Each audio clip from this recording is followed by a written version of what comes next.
Also, I'm not including Daredevil on this list because I already did a full-on analyzation of that, so you could go check it out if you want to. Imperious Rex! I'm actually quite surprised I enjoyed the loose adaptation of X-Men as much as I did. And what I mean by loose is that there's a lot of step-backs from the source material. Storm and Cyclops barely do anything in this. Even the climax is kinda weak because of them. Why is Storm the one to fight Toad? Better yet, why does she defeat him so quickly? Do you know what happens to a toad when it's struck by lightning? The same thing that happens to everything else.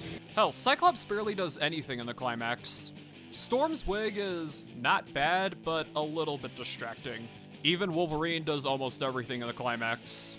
There's even a scene where Sabretooth fights Storm and Wolverine fights Magneto when it should be the other way around. Wolverine and Cyclops' rivalry is so forced, mostly because it mostly has to do with girl trouble, and because, hey, the comics say so. Rogue is nothing like she is in the comics. In the comics, she can fly, and she's a badass. Here, she's a female teen runaway who looks up to Wolverine, which that character trait mostly applies to Kitty Pryde and Jubilee in the comics. I actually met the writer of this movie, David Hayter, in real life, who, fun fact, is also the voice actor of Solid Snake. He said the reason why Rogue was given this arc was because it was more interesting than Kitty Pryde and Jubilee's powers, which I respect the decision for that reason alone, but I still don't like it. But I will say, this scene was pretty sweet. The first boy I ever kissed ended up in a coma for 3 weeks. I still feel it inside my head. It's the same with you.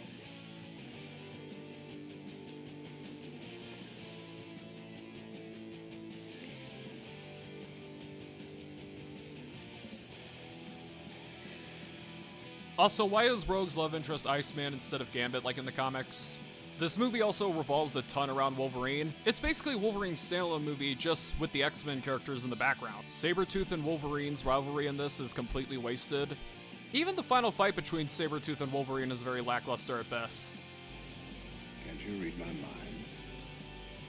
Or you could always control Sabretooth to take the damn thing off. Alright, now on to the positives. Wolverine is perfection in this movie. Like, check out this introduction.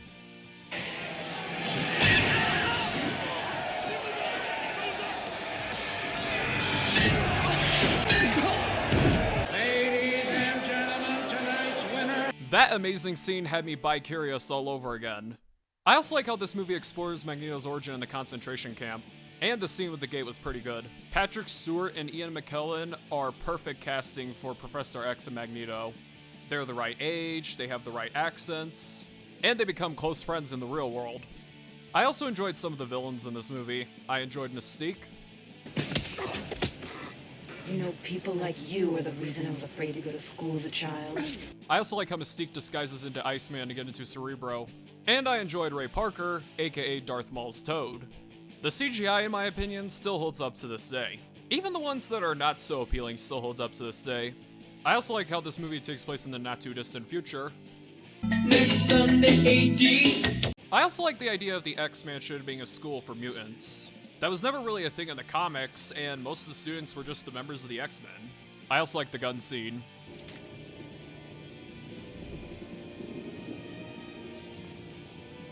I also like the design of Cerebro. And I also like how Charles is poisoned from Cerebro by Mystique later in the movie. What the hell even is that thing? Is that an Etch-a-Sketch? What I like about the prejudice allegory in this movie and in the comics is that the humans have a fair reason to fear mutants. A girl in Illinois who can walk through walls. Now, what's to stop her from walking into a bank vault, or into the White House, or into their houses? Senator And there are even rumors, Miss Gray, of mutants so powerful that they can enter our minds and control our thoughts. Not to mention, this feels like an exact recreation of the same scene from the Days of Future Past comic when they really got into prejudice. I also like the idea of humans turning into mutants because, again, prejudice. Damn, the effects really did age good, am I right? While this movie isn't a great movie, heck, or X-Men adaptation, it's still a fun movie and worth watching for MCU fans, for history's sake, you know? A lot of people say X2 is one of the best X-Men movies ever made. Me personally, I hate to be the asshole, but it's not the case, especially for the comic side of things. There's a scene where Jean Grey has a telepathy panic attack. Concentrate just to levitate a book or a chair across the room. Now when you have a nightmare, the entire bedroom shakes. So why couldn't you show us that? I keep feeling something terrible is about to happen. Are you talking about the film's main conflict or what's gonna happen in the next film? Because either way, it's never brought up again. The best part of this movie is Alan Cumming as Nightcrawler. The opening White House scene is amazing. He's well acted, the makeup is pretty good, Alan Cumming does amazing on the accent, and the CGI on the tail aged better than I thought it would. Oh yeah, commit an act of violence, because that is definitely gonna give you mutant freedom. Hashtag mutant lives matter. I also like how they established that he's Catholic. I'm trying to track him using Cerebro, but his movements are inexplicably erratic. Or you can wait until he takes a break. I have to be able to see where I'm going.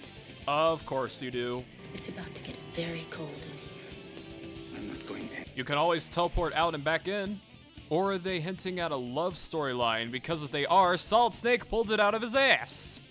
I also liked Brian Cox as Stryker. He's well acted and he's pretty interesting. Except I don't know why it takes forever for Wolverine to remember him. Who are you?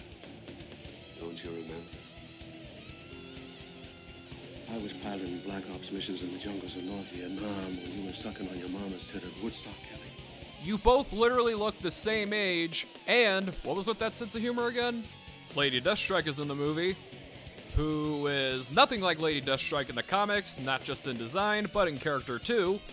But I will say her death scene is pretty cool. Also, for someone who hates mutants, Stryker does seem to work with a hell of a lot of them. Would it make more sense if this movie had the Sentinels? Cyclops, the leader of the X-Men, is down throughout most of the movie and is not in it until the very end. I also like how they explore Wolverine's origin. Iceman is far from being assassinated in this movie. In the comics, he's a fun-loving comic relief. Here, he's just a quiet teenage lover boy. Don't get me wrong, the teenage lover boy part is who he is in the comics also, but still. Even in the ex-Columbine scene, Wolverine does most of the dirty work, and Iceman, for being called Iceman, doesn't do anything. Heck, even Ellen Page and Siren do more in this scene. But I will say, I like the little ice gimmicks he does, even the ice wall.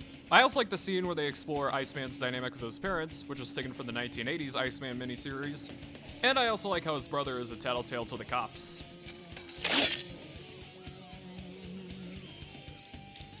But criticism aside, this scene right here is pretty funny. Have you tried not being a mutant? There's a certain soda company that can help you with that. Heck, most of Iceman's personality from the comics comes from Pyro in this movie. What are you doing? Heh, compared to One Direction, their music is actually kind of decent. This scene is pretty cool, by the way. And why is Pyro in this movie? Don't get it wrong, I like Pyro in the comics, especially in the cartoon. Looking for me, love? They call me Pyro. In the mood for a hot date? But why on earth as the main character, not Colossus or Gambit? Am I implying that they should do the love triangle storyline with Rogue, Gambit, and Iceman? Of course I'm not, let's move on. I get that they're trying to do a betrayal storyline, but even his turn to the dark side doesn't make sense to me. You are a god among insects. Never let anyone tell you different. Well, they talked, so top 10 anime betrayals, I guess. Rogue still doesn't fly. Even in the climax, the three teens are told to stay at the plane.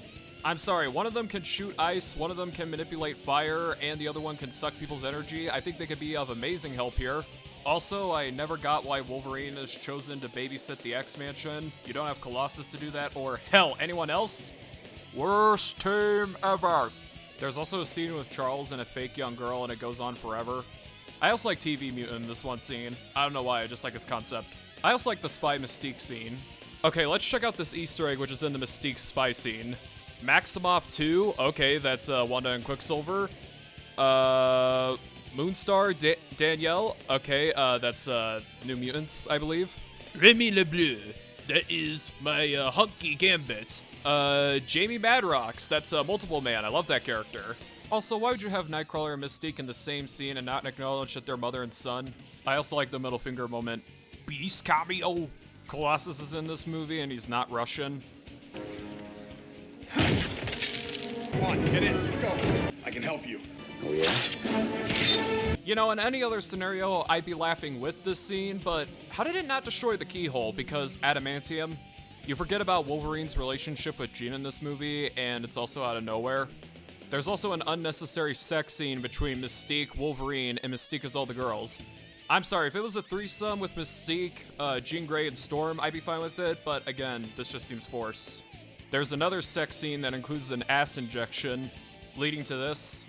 Okay, I don't think that's how Iron in the Blood works, and I'm pretty sure he should be dead by now. But I do think this scene is unique, by the way. I also like the grenade scene. There's also a scene where Storm fights a bunch of fighter pilots with her tornadoes. Okay, have we not learned anything from Captain Marvel? Oh wait, that movie's 17 years away. Overpowered characters are boring. Again, fire, ice, teleportation, adamantium. We couldn't use those guys for that. Oh no, did he not make it? Also, the ending climax is pretty dumb. This is The only way. Xavier could have lifted the plane from inside. Jean could have lifted the plane from inside. Nightcrawler could have teleported the plane to safety. Iceman could have froze Katrina. Storm could have froze Katrina. Storm could have flung Katrina. Storm could have lifted the plane from inside. Shaman could have come out of nowhere and used his winter weather powers to freeze Katrina. And because he's so heroic, the entire franchise would revolve around him instead of Wolverine. Come on guys, let's get that Shaman movie. Hashtag it's Shamanin' time. The ending includes the X-Men visiting the president to convince him that mutants aren't evil, while threatening the hell out of him. We're here to stay, Mr. President. The next move is yours. We'll be watching. See, SJWs? America is freer than you think. Also, you might have America on your side. Not only did you give humans, but also muties, epileptic seizures, the entire rest of the world would be committing a mutant holocaust by now. As a movie, it's fine, but as an X-Men fan, I can't help but find this as a more okay adaptation. You know one positive I could give about Elektra? It's an improvement tone-wise from Daredevil. There's no falling in love fights on the playground. There's no cute love or daddy scenes. And there's no what if the open scene? And the opening animation is pretty good too. Anyway, what if I were to tell you that this is a sequel to Daredevil, not a prequel, and she comes back? Yep, she comes back. She finally has her iconic red gear, but it's only used in the opening and ending fights in the movie. And I still think Jennifer Gardner was bad casting. She also has super speed and telepathy, because of course she does. Why else would she not? Her things also disintegrate people. Don't know why they decided to do that, but hey. This movie is also very confusing on where it takes place. Does it take place in Japan because of all the buildings, or does it take place in America because of all the honkies? Speaking of honkies, there's Abby, which she's a tween, so she's the worst thing I've ever seen. Jesus, what's the matter with you? You can't kill me. You know, this is such a joke. They make it sound all exciting. But, you know, it's just rain. So will you come, please? Because if you don't, I'll just keep breaking into your house. 1, 2, 3.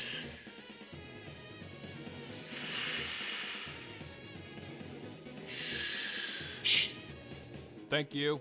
Why the hell is it shot like that? What is this, Star Wars? Her weapon is pretty unique, I must say. It could have gone in handy an hour of the runtime ago, but hey. They're warrior beads. They're from Indonesia. Centuries ago, you had to be the best fighter in your village to earn them.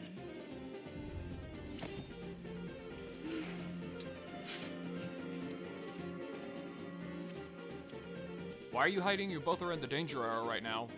I never actually finished my training. I only know enough to keep myself alive. That line was as bad as... I'm not the bad guy, kid. That dialogue was so bad it kicked me in the balls. They also have a talk about OCD for some reason. Why is this an Elektra movie? Why? I don't know. Potato, potato. I don't want you to tell her anything. I hate lying. Why can't we tell her? You don't know anything about her. She saved us. Because she doesn't really know who you are. If she knew... She's my friend. Your friend? She's the only one I have. And I do not want to die with her. You're not gonna die. So, why are you hiding? She's trustworthy, she trusts you guys, and yeah, I don't know. Speaking of Abby's dad, Elektra falls in love with him without any build-up. Why? Because man and woman. Man, remember when marriage was only between a man and a woman? Classic times, weren't they? Elektra also has an agent who's barely in this movie, by the way, and when he dies, I don't really care, because again, barely in this movie. Speaking of honkies, I felt like Terrence Stamp was perfect casting for Stick. And unlike everyone else, he's not treated like a joke. He also has his own team of Storm Shadows from G.I. Joe. The villains are also weak as hell, starting off with the main villain's dad, played by... Gosh darn it, why did you sign up for this? For the life of me, I can't remember the main villain's name, so for the comedy of it, I'm not gonna look it up. I'm just gonna call him Yellow Quicksilver. Oh yeah, the Hand is in this movie. That's cool, I guess. This movie also has its own version of the Blood Pack, who I do remember their names because they're named after their powers. There's Stone. Given that he's Nubian, he kind of reminds me of Tombstone from the Spider-Man video game. But his death for a Luke Cage type character is really weak. There's Tattoo. Again, why does a Daredevil/Elektra movie need CGI? Speaking of Tattoo, why couldn't she fight these snakes when they were in the air earlier? And really, that's how he dies? Just slide off the snakes and rip out his jaw? There's Death, who kills living things and is a lesbian. I already have a hard-on. I used to be the treasure, and I don't like being replaced, so let's keep your death between you and me. Oh my god, you wanna know what would've made this better? If they said that earlier. Then there's the Pain from Metal Gear Solid. I will say, some of the cinematography is good, like the forest, the dry cleaning market, and the pool house. Yes, I call it the pool house, bite me. Throughout this movie, they hint that Satan killed Elektra's mom, but it was actually a hand ninja, ooh, twist, suck my balls movie. Oh great, this cliche. There's also scenes that make you yell, oh, piss off! Will I see you again? I don't know, maybe in Deadpool 3? So yeah, less cheesier than Daredevil, but still pretty bad. One of the few positives I can give about this movie is that everyone was perfectly cast. Ian Gruffud, Michael Chiklis, Jessica Alba, even Captain America I felt like was perfect casting for the Human Torch. He's got those acting chops, he's got the young guy energy. However, the weakest casting in this movie is Julian McMahon as Dr. Doom. He's a good actor, don't get me wrong, but he's nothing like Dr. Doom in the comics. I never liked the idea about giving him his own company. We have the dumbass love triangle storyline. Okay, I get that he's the villain, but this is before he becomes a full-on villain, and basically you're cheating on your spouse. I also really despise his voice. After all, we're both doctors. Oh yeah, I forgot the dumbass symbolism. It should be more on the lines of, I'm not a very patient man. Do you understand why I'm here? That sounds way more intimidating for Dr. Doom when you think about him in the comics. Also, why is electricity his power? He should either be a Dr. Eggman-style villain or an Ermac-style villain. Also, I don't like the idea of making his skin silver. It should be armor, like he's hiding something. Like in the comics! He also doesn't use his mask until the end of the movie. The climax is also very short-lived, and results in him dying naked. Goodbye, Ben. I can't let you do that. Or you could always use your stretchy arms. Also, the voicing is very confusing. On my first viewing of this movie, I couldn't tell if that was Reed or Doom.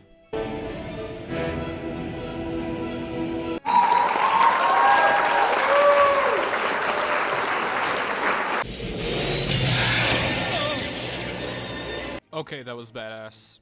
As for other things, I really like the cinematography, such as in the spaceship, and even some parts in Dr. Doom's building. I don't like how Reed discovers his powers, because everyone else is pretty good. The comedy is also very hit or miss. Wow, Dr. Phil, that's deep. Why is there a Dr. Phil reference? Funny enough, he's still relevant as of 2024, so there's no need to feel outdated.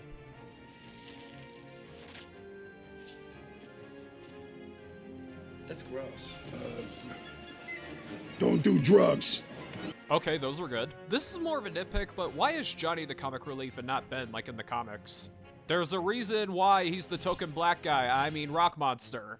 There's also a lot of uncomfortable sexual humor. Care to join me? I have to censor the song used because of YouTube. Wow, you've been working out. Any more great ideas? Why don't you strip down and have 100 people stare at you? Still can't believe you made me do that. So what was the point in that? They say about him that he can expand any part of his anatomy.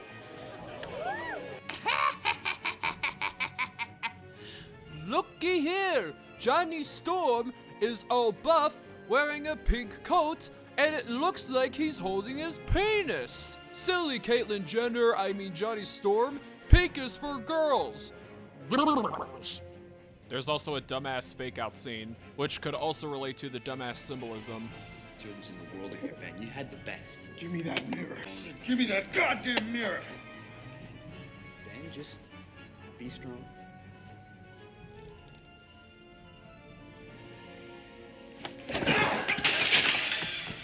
There's also suck-ass slapstick comedy, WTF comedy, hijinks between the Thing and Johnny. Also, guess who decides the name of the Fantastic Four? Day of the Fantastic Four. That's the Invisible Girl. What about your leader? I hear you call him Mr. Fantastic. What's that? What do you call that thing? That's it. The Thing. Speaking of the Thing, the costume is pretty good. Not as good as the Roger Corman version, though. What kind of a thing have I turned into? Reed, what have you done?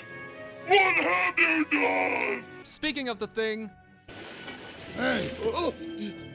You think you got problems? You take a good look, pal. How bad could it be, right? Wow, kind of distasteful for a movie like this. Look, I'm not Simu Liu, suicide jokes are fine in my book.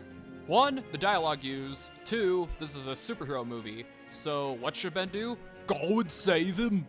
Here's how I think this scene should have gone. Hey, what are you doing? Ah, what the hell are you? Okay, I get that looks are deceiving, but shouldn't you not?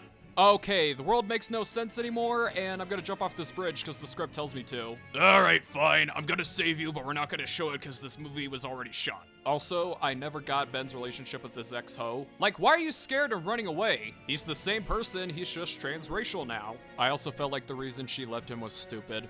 But Alicia's in this movie. Oh great, a race swap.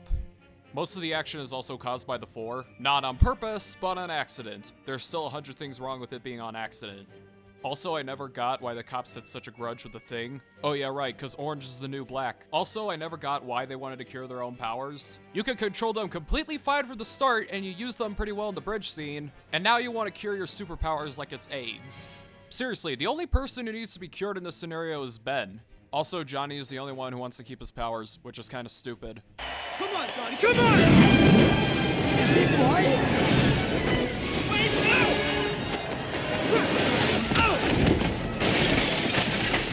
Really? You couldn't have him fly like all over the audience as like a perfect discovery scene? Like all the gosh darn princesses from Disney realizing their royalty or some shit?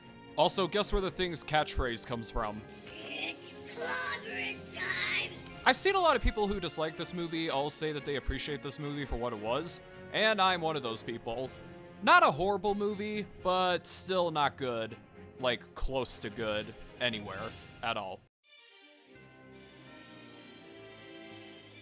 X-Men The Last Stand is overhated. Don't get me wrong, it's still not that great, but there are still a few positives.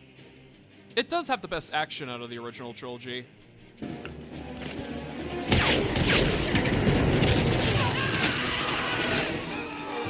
That's why the pawns go first.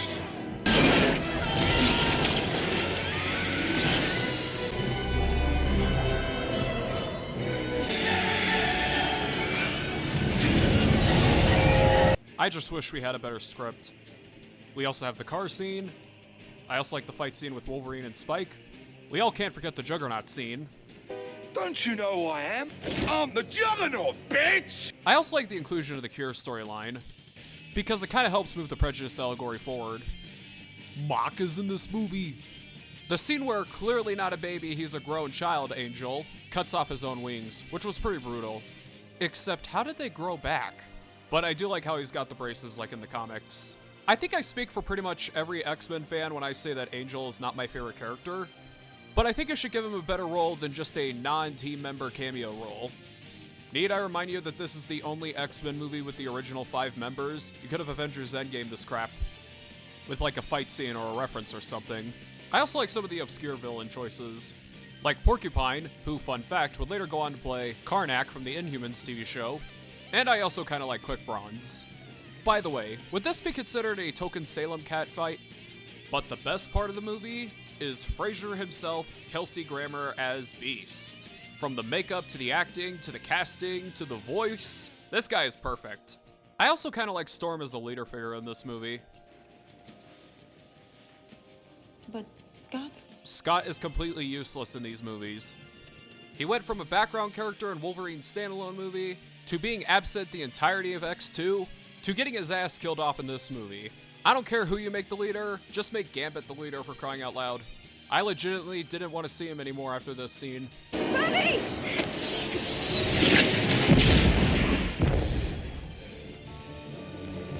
Well, she saved him, so that equals that they're in love now. I think the idea of making Iceman a closeted gay man this whole time was actually a good idea, because come on, he's dating a tranny in this movie.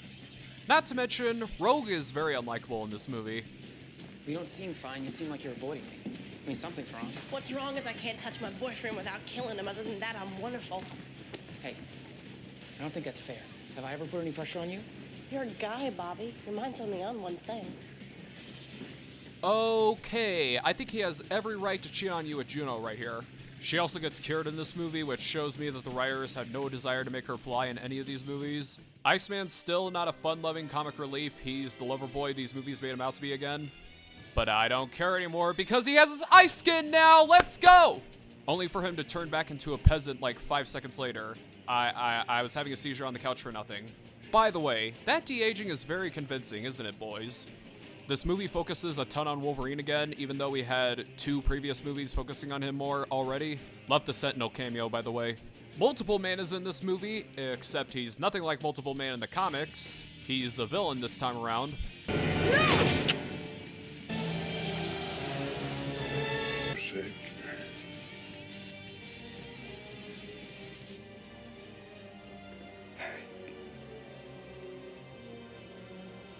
I'm sorry, my dear.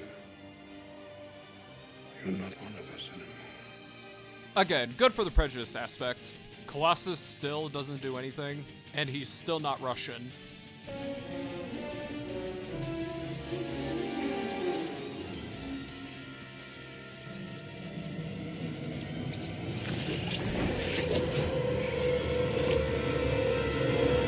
Okay. I give up. Ah, crap. Now I'm gonna get my powers taken away. Why did I agree to this? Leech is in this movie, which makes sense for the Cure storyline. However, he's nothing like Leech from the comics, so Nightcrawler is not in this movie, mostly because of the makeup cost and the fact that the script barely had anything for him to do. That last one sounds like everyone else. An exclusive human concern without any superhuman authority behind it. Einstein wasn't a mutant, as far as we know. Now that's badass. What have I done? Of course, Gandalf the Gay needs a redemption arc. And I'm pretty sure everyone from all over the globe are making Thanos jokes from this movie now. I also felt like this was the perfect time to kill off Charles Xavier, only for his bald MLK ass to come back. Now let's go on to the most talk about and most important thing in this movie, the Dark Phoenix storyline. I really hate how the Phoenix Force is Jean Grey's Siamese twin in this movie. It should be its own, separate cosmic entity. And not to mention, the Dark Phoenix storyline is such a big story, with space travel, aliens, the destruction of planets, the Hellfire Club, even the introduction of Kitty Pryde and the departure of Banshee. You could dedicate an entire Deathly Hallows 2-parter out of the Dark Phoenix storyline. Fantastic Four, Rise of the Silver Surfer. I'll admit, out of all the movies on this list, I have a soft spot for this one. Mostly because out of all the movies on this list, I watched this one quite a bit as a kid. And if you can't tell by the sarcasm of my voice, it hasn't aged well. I'm not too disappointed, but hey. This is a nitpick, but that's not Jessica Alba. That little girl is not Chris Evans. That little girl is also not Michael Chiklis. Okay, I'll stop. It's hard to talk about this movie without talking about the dumbass wedding subplot. Can't you put makeup on it? No, I got it. Process averted. Now all I have to do is concentrate on that area continuously for the next 8 hours. Basically, Sue and Reed are about to have a wedding, but it's the end of the world as they already know it, and they feel fine about it. Even Reed has to work on this end of the world situation during planning and during their wedding. There's a word called delaying things, dipshit. By the way, how much do you want to bet that's a class of 2026 wedding right there? Poor Sue is heartbroken about her wedding when you literally knew it was during the end of the world, REM. Reed also dances with true strippers in this scene, and Sue is completely forgiving about it. It was nothing compared to what I did at my bachelorette party. Talk about wild. Wild. By the way, if you can't tell by that last scene, this movie is rated PG. No, seriously, it is. And there's still a lot of in-your-face sexual humor. How do you guys, That's none of your business. Okay, all right, I'm just concerned. I hate to wake up one morning and find out she was killed in a rock slide. I'll show you a rock slide. I'll admit, I gotta chuckle out of the rock slide part. Sue, your clothes.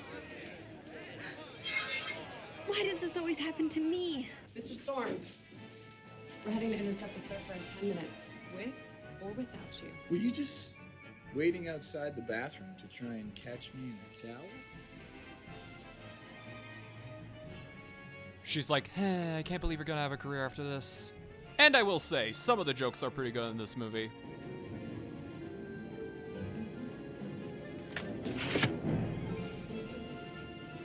I hope it rains.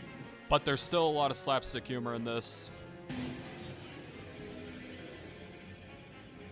Okay, sorry. Please continue. See, this proves exactly. Where's Reed? Back here.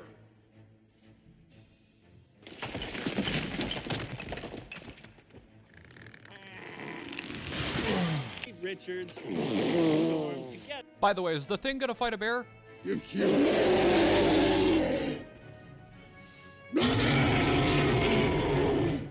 Nope. Also, why do they need to take a public civilian plane? They are superheroes and they are celebrities. Shouldn't they have their own private jet? As you may know, there have been recent unusual occurrences all over the world. As you may know, that is an excuse for shit exposition. Okay, the best part about this movie is the title character, the Silver Surfer. The voice was well casted by Lawrence Fishburne, and the bodywork was well casted by Doug Jones, who you may remember as Billy Butcherson from Hocus Pocus. And dare I say it, the CGI and the effects on him are pretty good. Also, how the hell is Johnny not exhausted from this long-ass flight from New York to Washington, D.C.? Would have been better if he went to Glenwood Caverns. Also, that was probably the best week of his life, getting from Saudi Arabia back to America. Also, Silver Surfer wants to save Earth because Sue reminds him of his love back on his home planet. Yeah, not because the Thing's blind girlfriend convinced him that there is still value in life, it's because of Sue reminding him about his hoe. I also like the scene where he freezes the ocean. What do you have against capitalism? I think that's something for Shea Frolis to answer. They also talk about retiring, even though they barely do superhero stuff in these two movies. But I appreciate them for setting up Franklin Richards. Dr. Doom is still shit in this movie. Wait, are they finally gonna do the hidden hideous face gimmick? Nope. I could consider this as part of the Men in Black 2 effect, which... What am I kidding? This is comparable to the Men in Black 2 effect. Except if a dead or retired character, it's dead or retired flesh. Also, the military decides to team up with Dr. Doom. I'm not gonna remind you of anything, I'm gonna let that process in your head, viewer.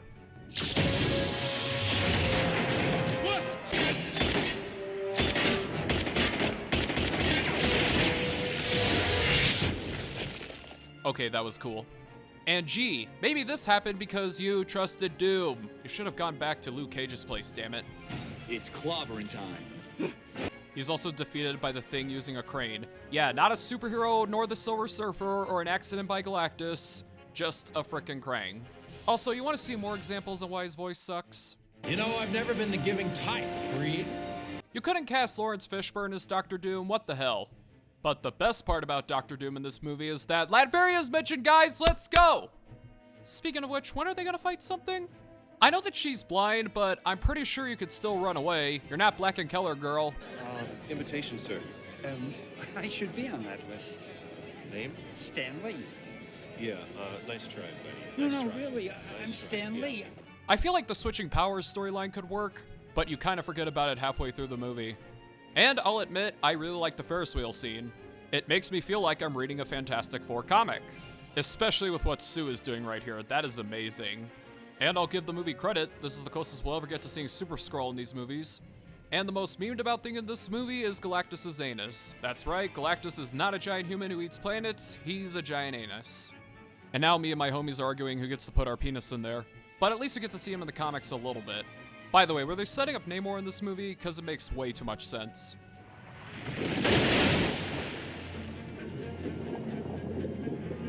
Venice is sinking into the Adriatic. Oh boy. It is also important to note that plans for the third movie was to have Djimon Hounsou as Black Panther. That is perfect casting right there.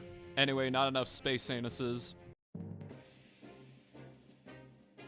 Everyone says X-Men Origins Wolverine sucks. It does, and I definitely knew that from the first piece of dialogue in this movie. Eat me, Victor. Realize you were still here. Wolverine was also born in the 1820s. I don't think that's how his immortality works, but you do you, movie. Your father's drunk again.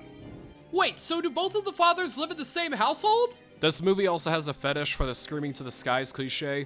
Wolverine is also named Jimmy in this movie. Look, I get that it's short for James, but that name is clearly less alpha male than Logan. The opening credits are not that bad. And, dare I say, for a movie called X-Men Origins Wolverine, should have been the movie. I also want to talk about Sabretooth real quick. I do think Liev Schreiber was good casting for Sabretooth. It starts as the "you didn't call me back" bullcrap, and then it ends with the "we'll meet again" cliche. Yeah, not really that convincing for a comic book rivalry. Did the writers of Snake Eyes come up with this movie? Sabretooth also commits a mutant genocide in this movie. I believe that someone's hunting down our old team. Who can it be?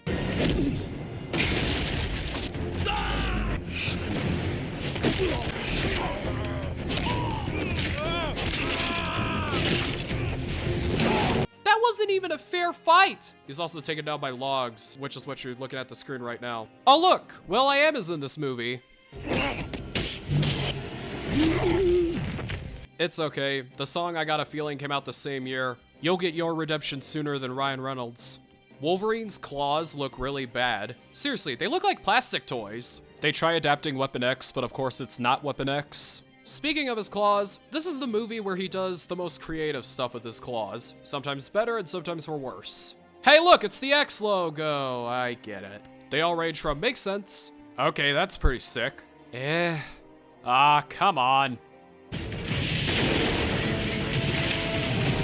Cringe. Ooh, wacky hijinks. Okay, that's cool. I like that. Okay, now this is getting ridiculous. I like that, and it makes sense. Suck my cock, you fucking furry ass faggot. If we meant to fly, we'd grow wings. Don't worry, Nancy. More people die driving than flying. How about from impaling? That's right. Wolverine is afraid of flying. Also, you want to know Wolverine's weakness? Because he has adamantium skeleton, his weakness is an adamantium bullet. Werewolves' weakness against silver bullets make more sense. Look, I know you don't have your adamantium things yet, but you can always yank him out of the way. Wolverine also makes friends with old people, but they die like 5 minutes later. I'm sorry, but they should die like a lot longer after, because again, Wolverine is immortal. Wolverine also has a girlfriend who dies shortly after, but she's still alive. It was just fake blood. Ooh. But I will say the twist that she was a mutant the whole time is not that bad. Hey look, young Cyclops is in the movie. Summers, sit up and take off those glasses. I have a headache. Then you can wear them in detention after school while you write out this conjugation 100 times. First of all, it's the 1970s, not 2017. Second of all, what is the X-Men movies' fetish with giving young Cyclops all of the bad teachers? Oh yeah, trust me folks, we're not done with that. Emma Frost is in this movie, but she's a good guy because of course she's a good guy. Thanks movie for bringing in modern Marvel fanfiction into the movie. Blob is in this movie, but instead of him being fat, which is his mutant power, he already had his powers, he just became a fat ass. Come on, bub, for old time's sake. Did you just call me Blob? Not only that, I think he also became deaf because I don't think any normal person would mistake Bub for Blob. Oh, and also last time I read a comic book and I checked, he's a villain actually, not a good guy. I'd say the one character who doesn't suck in this movie is Gambit. Cool shot, by the way. I felt like Taylor Kitsch was decent casting, and Taylor also gives him an accent. Oh, this is my baby. I want her in a game. Jack's over 5. But he still has some of his flaws. That's not how it works. That's not how it works. He also destroys a giant building piece with his stick. Why? Because of course he destroys a giant building piece with his stick. And to the writer's credit, I could see why they would put him in this timeline instead of the current timeline, at the time at least, so he could be in love with Rogue, because in the comics, him and Wolverine have a friendly rivalry. Deadpool has been memed to death, so I really don't feel like talking about him here. But I will say, the nickname Barakapool was really good. By the way, speaking of which, I wouldn't be surprised if a bad Mortal Kombat movie didn't give Baraka the teeth. And I will say this, they at least tried with his personality in the beginning of the movie. I don't know, I just have this feeling that writers inaccurately depict comic book characters on purpose. Even the prejudice allegory here doesn't make any sense. Stryker is back to his X2 days, as in being a hypocrite. You better know what I'm saying. And it's also explained that he used the mutants earlier in the movie to hunt down other mutants. So wait, you mean to tell me that the idiot muties that they killed didn't give a damn to use their powers in defense? Hey, quick editor's note here real quick. I couldn't find the scene where he said that anywhere while I was editing this video. I even wrote it in the script, but I still couldn't find it. But I swear I remember it, so I left it in the video just in case. By the way, that de-aging is still really convincing, isn't it? Wolverine also gets amnesia at the end of the movie, and it doesn't go anywhere. Why? Because of course he gets amnesia at the end of the movie, and it doesn't go anywhere. Overall, this movie's pretty shit.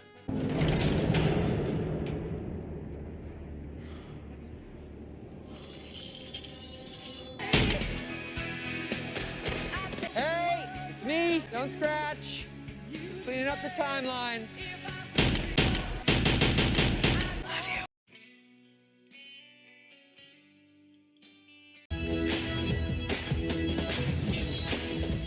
Excuse me, I'm Eric Lensher. Sounds Xavier. Go fuck yourself.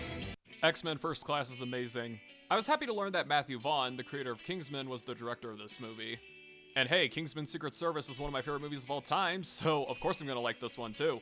Let's start off with the negatives. I like that this movie steps away from the prejudice allegory a little bit, but I feel like Magneto's speech at the end about prejudice was kind of pulling out at the last minute, and that wasn't his motivation throughout the movie. I also feel like the way he got his name was kind of cheesy. We're thinking you should be Professor X, and you should be Magneto. I also wish the new X-Men were in the Nazi invasion scene, which happens after that scene I just showed you. Would have made that scene a lot more fun, wouldn't it? This movie is also a little fast-paced at times. I know this has been memed to death, but they make it clear that Darwin can adapt to survive, only for him to die anyway, because we all remember the black guy always dies first. Havoc also barely uses his Care Bear stare in the movie.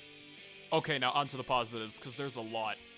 Banshee and Havoc are in this movie, two incredibly underrated characters from the comics that I love and no one else does. But there's one tiny problem, and it's that Banshee is not Irish. What do you mean Banshee is not Irish? That's his most important character trait. You two should have gone lesbian.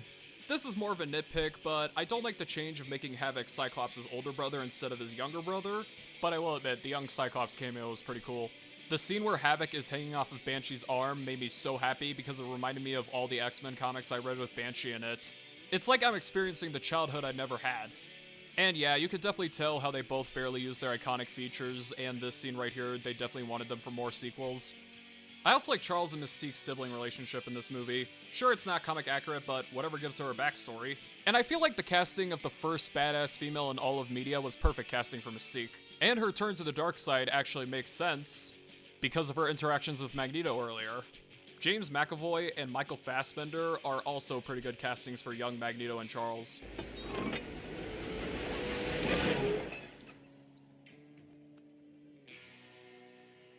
А что в кузове? Да ничего там нет. I also got really invested into Magneto's manhunt for Shaw. And the scene where his mother dies and he starts destroying everything that's metal in the room is actually pretty good. He also does the most creative things with his magnet powers in this movie.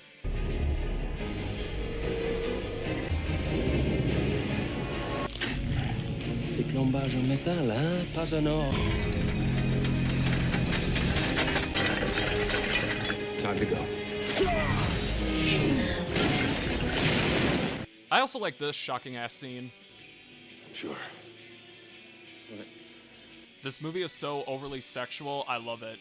Man, this movie is making me proud to be a heterosexual disaster. Human Beast is in this movie. Again, an adaptation doesn't need to be too accurate, but I still appreciate it nonetheless.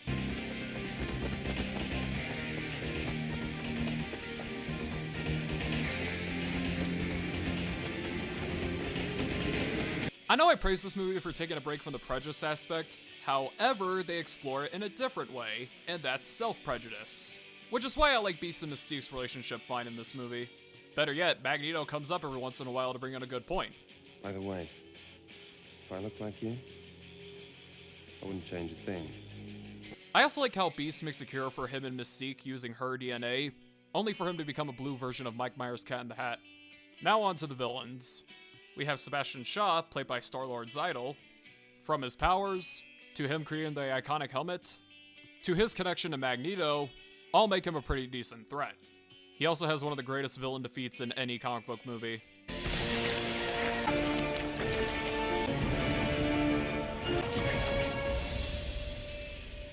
I also enjoyed Twister Dude, he was pretty fun. I also enjoyed a lot of Emma Frost's scenes.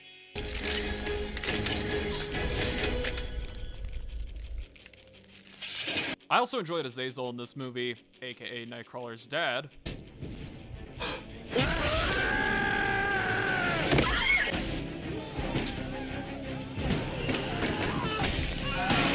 I also liked Angel Salvador's inclusion in this movie.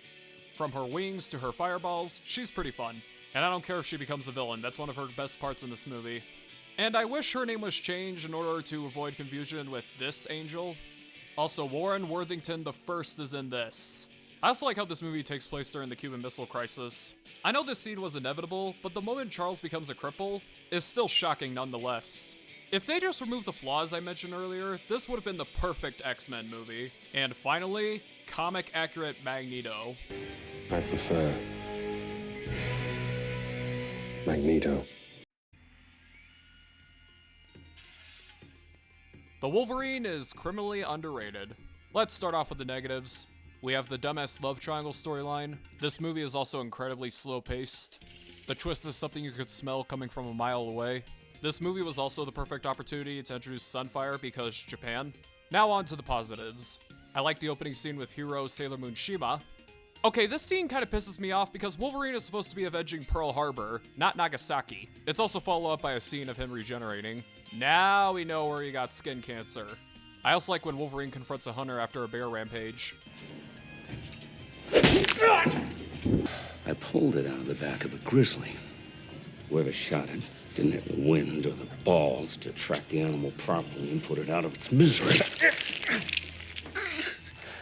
Instead of dropping a lethal dose of the poison, it bled into the bear, made him crazy, killed 5 people. For some reason, I thought he was gonna avenge the bear, but thank God they didn't do that. I also like Silver Samurai's story. I don't know too much about Silver Samurai in the comics, so I don't know if this is too comic book accurate. He becomes allies with Wolverine after he saved him from the bombing of Hiroshima, and he's been watching him all these years because he wants to become immortal just like Logan. It's a trap! Hold on. We're almost there. The peace you've wanted. You know I'm giving you the very death you longed for.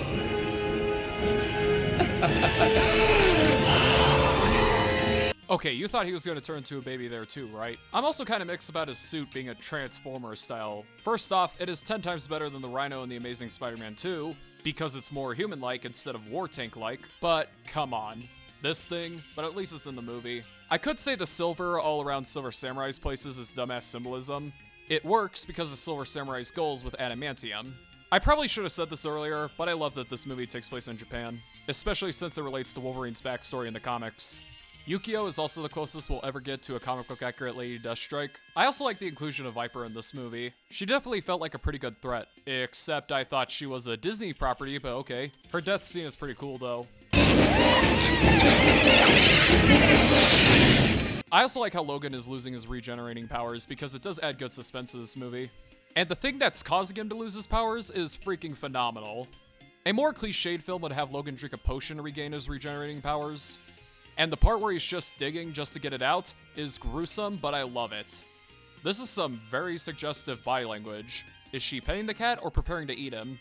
Even though X-Men The Last Stand wasn't that good of a movie, I like the scenes where Jean Grey shows up because it definitely tells us about Wolverine's grief. I also like the train fight scene. I know it's history, but I also like how the bunker is still there, even on this random-ass part of the sidewalk. Wait! No! I told you to!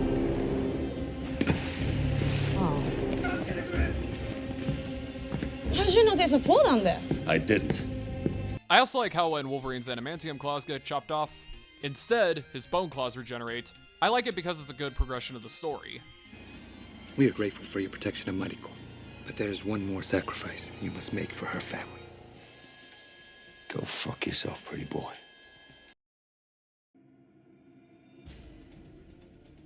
X-Men Days of Future Past is pretty good. I actually remember seeing this in the theater when I was 8, and all the stuff that I remember is worth being gone from this movie for so long. The lineup of characters in this movie is pretty damn good.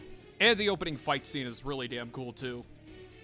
Like, fucking Thunderbird is in this movie. I know it's Warpath, his little brother, not Thunderbird, but still, I can have my headcanons. And I thought Boo Boo Stewart, who you may remember as Jay from the Descendants movies, was perfect casting for this role. And I guess he found his new White Devils. Sunspot is in this movie. Sunspot's not my favorite character, but I'm down to see him still. And his special effects are well done too. And given the fact that history repeats itself when it comes to casting controversy, I'm surprised he didn't turn Mega Latino from his sun skin. Blink is in this movie. I barely know anything about Blink in the comics, but I found her pretty enjoyable. Bishop is in this movie. I feel like in a movie like this, you should have him play a bigger role, if not have him go back in time as well. And if you're still looking for me to race bait on that reason alone, you've come to the wrong person. Again, I'm not John Campea. I honestly don't care if Iceman is a comic relief anymore. You wanna know why? Because he uses his fucking ice slides, baby! Let's go! I'm so happy because this character is my favorite X-Man. And you could tell the writers of the original 3 films didn't come back for this one. Colossus is still not Russian.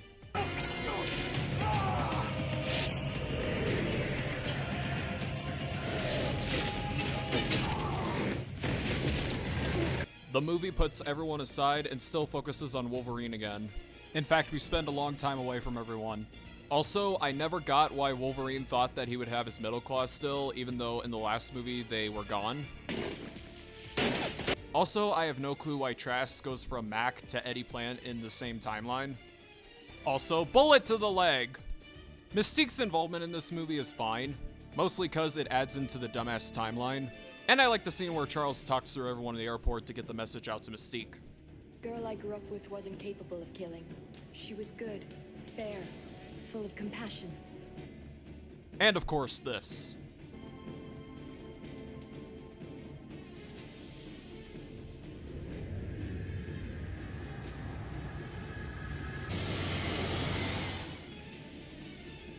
The cameo scene with Havoc and Toad was pretty cool.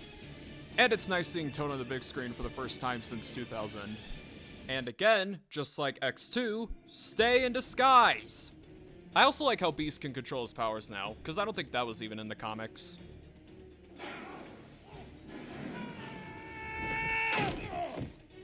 I'm kind of mixed on Charles being a broken hero in this movie, mostly because I'm not a fan of that storyline.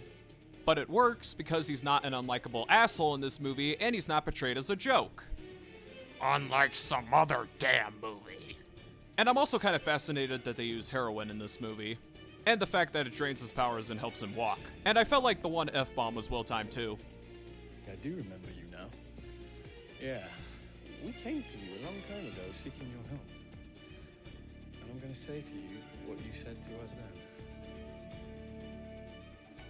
Fuck off. What I said when I first saw this one scene. I also like how they acknowledged that JFK was a mutant and Magneto was the one who killed him. Why is this movie so damn good? Does that mean Kitty Genovese was also a mutant? Quicksilver is nothing like he is in the comics, ? While some of that is true, this comedic Quicksilver mostly comes from the X-Factor comics, where they treat him like a comic relief. I mean, in one of the X-Factor comics, he sleeps with the teddy bear. I'm a fucking teddy bear! So I'll let this one slide. And I squeal like a little girl every time I listen to this scene coming up. They told me you control metal. You know, my mom once knew a guy who could do that. And we have the famous scene, which has become a pop culture phenomenon for obvious reasons. And he's never in the film again after the prison escape scene, so what's the point? They also confirmed that Banshee is dead, so you can't bring him back for any more sequels. But everyone else from First Class, I don't mind. I also like the scene where younger Charles is talking to older Charles. I also like the scene where Wolverine has PTSD from Stryker. The bridge scene is pretty cool, except I don't think that's how it works. I like all the nods to First Class. I like the climax with Magneto in the football field. Also, what happened to all the new characters from the beginning of the movie? Were they all born during the Black Death because of the stupid-ass timeline? Fan-fucking-forstick. Fine, I guess I'll get the positives out of the way first. There's at least one good joke in this. Please don't blow up. Oh yeah, that's what I want to hear before going into another dimension. I also like this scene. Well, you're not getting the car back. Excuse me? You're not getting the car back. I built that thing from scratch with my own 2 hands. With my money. My money, my car. You want it back, you're gonna have to earn it. Now that's good parenting right there. That's how my parents raised me, and that's how I'm gonna raise my kids. N64s. Fun fact, I grew up owning a lot of consoles in my life, so this is cool seeing this. I also like how the movie has Sue and Johnny's dad. I don't think anyone else, not even I, would consider putting Sue and Johnny's dad in a movie. Until now. Remind me later, sex slave! Even though in the comics he's a felony. The CGI on the Thing I also felt was pretty well done, and is probably his best design on film yet. Anyway, if you can't tell, the rest of this film is shit. Everyone looks miserable in this. They're the same face! Doesn't anyone notice this? I feel like I'm taking crazy pills! The only actor who does try in this movie is Killmonger as Johnny Storm. Oh great, a race swap.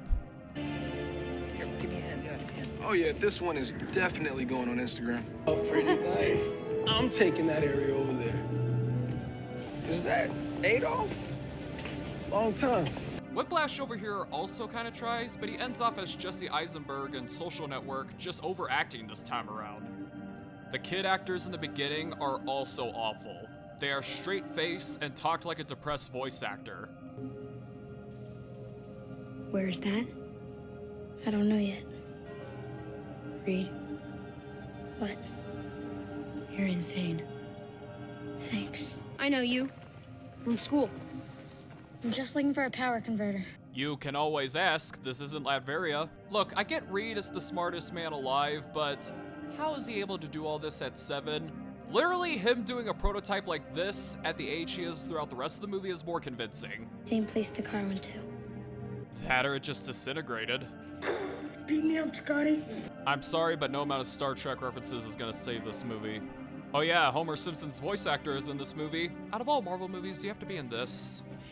I want to be the first person in human history to teleport himself. But the assignment was to pick a real career in the real world.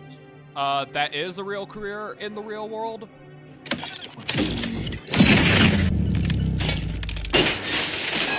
Perhaps even from the Sahara. Disqualified. We're not entirely sure Mr. where it's from. Richard, Yeah. you're disqualified. Wait, what? This is a science fair, not a magic competition. That was science, you retard! What does it take to impress you, Homer? Marge, can I fire my agent after this? Yes, honey. Why is everyone so young in this movie? But, Dad, it's an adaptation of the Ultimates. Well, guess what? I thought the Ultimates were shit too. Also, why is Sue white and Johnny and Daddy Tom black? Apparently it's because Josh Trank wanted a black Sue Storm, but Stan Lee never liked race bending, and the studio wanted this chick you're seeing on screen right now. I don't know. This isn't a history video. This is a review. You go to other videos for that. And apparently it took a lot of convincing Stan Lee to cast Creed as Johnny Storm. Where were you born? Kosovo. Kosovo. You don't have an accent. I don't. Wow, useless info never brought up again. So you like music? Is that kind of like your thing? Pattern recognition. Music is just a series of altered patterns. Wow, useless information that I didn't have the balls to hear in a Fantastic Four movie. I'm gonna need some music. Excuse me? Any music, it helps me think. What are you, autistic? Speaking of Sue, this is a lazy-ass way how she got her powers. And how come no one else got powers from that fucking blast? At least it prevented more muties from being created. I can't finish it without Reed. No shit you can't. Help me track him down, Susu. He'll listen to you. From the 2 fucking scenes we have about that. By the way, why is Johnny in his flame throughout most of the movie? I guess we know where most of the budget went. Oh, so that's why he's black. Fix, can you turn it off? Thank you. Potential and the IQ to do so much more. Oh, you mean like Sue? That or she actually has the balls to be with her fucking adoptive father. Why is this guy the Thing? I get that the Thing is gonna be CGI later, but come on. Michael Bailey Smith and Michael Chiklis are more convincing as human versions of the Thing. Even Eben Moss Barack Obama is more convincing as a human version of the Thing because he's a little bit more manly looking. Check it out. All right, well, let's do it quickly so we can get out of here. So you're not in the least bit of interested in this? There's no expenditure. Reed. What? I think we should go back. Have you never taken the words of the almighty Fauci? Only scientists know if you're safe or not. Hey, clobbering time. That's right. His famous catchphrase came from his angry, abusive older brother. Oh yeah, it doesn't come from the Thing himself because he's big, strong, and burly. It's because it comes from either a toy or his angry Jewish older brother. Oyster Bay. Reed, look at this place. You belong here. I've been here 2 minutes and I already know that. I'm just going to school here. That's where I'm going to be working. Looks like you're home, buddy. First of all, that conversation was short-lived. Second of all, why would you waste hours of your precious little life just to tell your friend that you're not gonna work with him? In the same place that he's gonna work. Far from home. Hey, you can fit the whole neighborhood in there. What, are you that poor you never seen a building up close before? I actually wear lab coats here. Yeah, no shit, Sherlock. By the way, isn't it Johnny who's the car guy? Oh, yep, never mind. Seriously, this was your one chance to adapt Yancey Street, and you didn't. By the way, why is Reed calling Ben to do the mission with them when he's barely did anything at the main place? Does it hurt? Being in this movie, yes. By the way, there's tons of sightings of the Thing everywhere across the world. Since it's not a secret anymore, shouldn't the rest of the world know that the US is using him as a weapon? Why is this a science movie? Yeah, because you didn't come to a Fantastic Four movie to watch a superhero movie. No, you come to a Fantastic Four movie to watch Oppenheimer, Temple Grande, and The Martian. There's lots and lots and lots and lots and lots of dark rooms. It's so boring. Speaking of dark room, Those guys. My dad might actually kill me this time. I think he'd actually approve. Anyways, that's supposed to be Johnny talking because I can't see him. Flame on, damn it! Speaking of dark rooms, why would you keep the Thing's face a secret when you literally showed him earlier? There's a lot of talking in this movie. It's so boring. The talking scenes work in Dracula because it explains the lore of vampires, lets your imagination run wild, and moves the plot forward. There's also a lot of suck-ass comedy in this movie. Hey, kid, I'm really sorry about your plane. You're a dick. Get it? The insult is named after the body part he's gonna use to make Franklin. Middle finger. You drunk? Yeah, I am a little drunk. I'm sorry, this is Borat. Borat's a dick. He kinda does look like Borat. Oh, yeah. Yeah. The action we do get in this movie is mostly on a television screen. The government wants to use the Fantastic Four as weapons. That's a terrible idea. But you know what could save the storyline for me? If these guys right here would just become superheroes because they're in this play. Nope. Come from one place. The negative zone? Planet Zero. Damn it. Why are you using Caesar as a test pilot? I get that you're paying tribute to NASA's monkey, but at the same time, a monkey going to another dimension. Powers to do something. They're not powers. They're aggressively abnormal physical conditions that we're gonna fix. Everyone wants to be cured except for Johnny. Oh no, it's the 2005 movie all over again.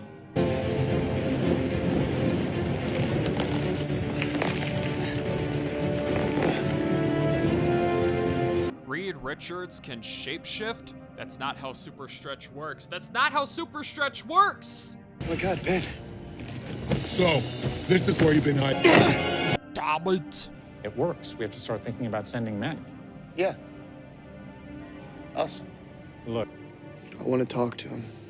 nobody talks to him until I do. Oh my god. Look, movie, a mindless asshole character can work, as long as it ties to the story, the themes, or maybe he's the main antagonist, or maybe even consequences later on. But in cases like this, it just feels forced and makes the character, if not the movie, more infuriating. This movie also tries to be a horror movie at some points. Yeah, because that's what you want from a Fantastic Four movie. Ah, it's Chris Cuomo! How? By the way, does anyone else find this absurd that she's talking to the female guards in this? Running away again? Did it look like that was the case? Stop coming to conclusions, Rockbiter fetus. Even the climax is a little weak. It's just Johnny in bed being covered in rocks. It's more dark rooms. There's bad dialogue. If that thing's still active, so is he. Yeah, like he's not powerful enough to survive that fall. He's stronger than any of us. But he's not stronger than all of us. Johnny also breaks down all the rock towers. This could be the perfect opportunity to pay tribute to Johnny when he melts walls. Instead, he could melt rocks. You could have had Sue widen her shields, or you could have had Reed tear the holes apart. But no, Johnny is a Gary Stu. You also kill off Doom so you can't have him for more sequel. You know what? I don't mind. And what if we say no? Say yes. Are they threatening the government? And Doom. Oh, Doom. There's a reason why I saved him for last. Apparently, an original draft of this movie had Dr. Doom as an internet hacker. Oh, thank God that didn't happen. But he's in love with Sue again. Sue gonna be there? What is with these movies' obsession with that? So someone stole my design. No one stole anything, Victor. Someone else figured out your idea. That's confusing. Is he mad that someone else did his idea, or is he mad that Blackie Storm stole his idea? What has got coming to it? Dr. Doom over here. Is that Adolf? Still not German, and... Is that supposed to be a Hitler joke? Because 1, that wasn't even funny. 2, he's not even the leader of Latveria yet. Even his motivation is a little vague. Think about it. People running the Earth are the same ones running it into the ground, so maybe it deserves what it's got coming to it. Oh yeah, the world doesn't suck because muties and muties only are being oppressed. Or because there's an overpopulation problem, it's because the world sucks. Boo-hoo. Namor was more sympathetic than you. His design is shit. I've seen a lot of people say that the hall scene is the best scene in the movie, but honestly, I don't see it, because it's just him blowing up people's heads. Or is it the bullet shield? Because yeah, that's cool. He deserves to be in jail. He set fire to your data servers. He deserves another check. Of course he does. Who's that? Victor. That position was so shit, I thought the guy on the stairs was Doom. Alright, allow me to tell you who Dr. Doom really is and why I'm so pissed off at all of his film adaptations. He starts off as a motherless, mentally deranged child in a foreign country of Latveria. It is also revealed that he got his insanity from his long-lost mother. After his dad dies protecting him from a snowmageddon to keep him warm, he finds out that his own mother was into black magic, became a scientific troublemaker throughout the country of Latveria. He then goes to the University of some US state and then meets Reed Richards. They both create a device to help Doom go to hell, to visit his mom, until the device explodes, causing his face to become fucked up. We barely even see this dude unmasked because of that. He is also the ruler of Latveria. Here, he acts like a dictator, an isolationist country, forcing his own people to be happy, basically making him the Caucasian Kim Jong-il.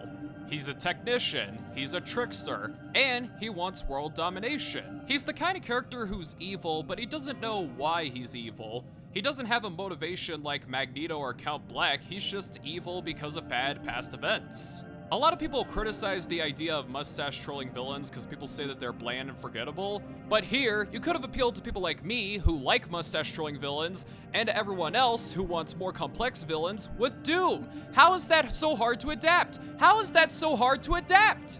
Apparently, Fox was working on a Doctor Doom standalone film as a response to the criticism of how they portrayed Doctor Doom in the past, and if that were the case, it probably would have been one of the greatest comic book films of all time. Who knows? Let's just get to the next movie. The first Deadpool movie is kind of a coin flip for me. One side is a good movie, the other is a dumb comedy written by Pump. Let's start off with the bad jokes, cause most of them are swearing or sexual related. Whose balls did I have to fondle to get my very own movie? I'm about to do to you what Limp Bizkit did to music in the late 90s. Dad? Balls and holes. Balls and holes. Haha, get it? He shot his butthole. I can't even tell you. I deserve that. That too. No, maybe not the nethers. Oh, there's the money shot, baby. Are you there, God? It's me, Margaret. This shit's gonna have nuts in it. Damn. What is that? That's the shit emoji. You know, it's the turd with the smiling face and the eyes. I thought it was chocolate yogurt for so long. Sad faces, that one that looks a little bit like chocolate ice cream. Chocolate ice cream. Thanks, Chatronic. Oh, come on, you're one of those guys. The whole world tastes like Mama June after hot yoga. Sir, what does Miss Mama June taste like? Like two hobos fucking in a shoe filled with piss. I can go all day, dope. Daddy left before I was conceived. Haha, get it? They're having sex based off each of the holidays. It's not funny, it's gross. Now on to the good humor. Some douchebags film. Starring God's perfect idiot. Wow. A hot chick. A British villain. A moody teen. Thank God my ex-girlfriend is an adult now. Hopefully she's improved. A CGI character. Alright, let's move away from the shitty fucking credits. Geeta's heart has been stolen by my cousin Bandhu. He is as dishonorable as he is attractive. I can't tell you, but it does rhyme with Wolverine. I like that TJ Miller bets on Wade to die. That's pretty funny. Speaking of which, why is TJ Miller in this movie? He's one of the most obnoxious people in all of entertainment. Wade the Wisecracker, or Scare Devil.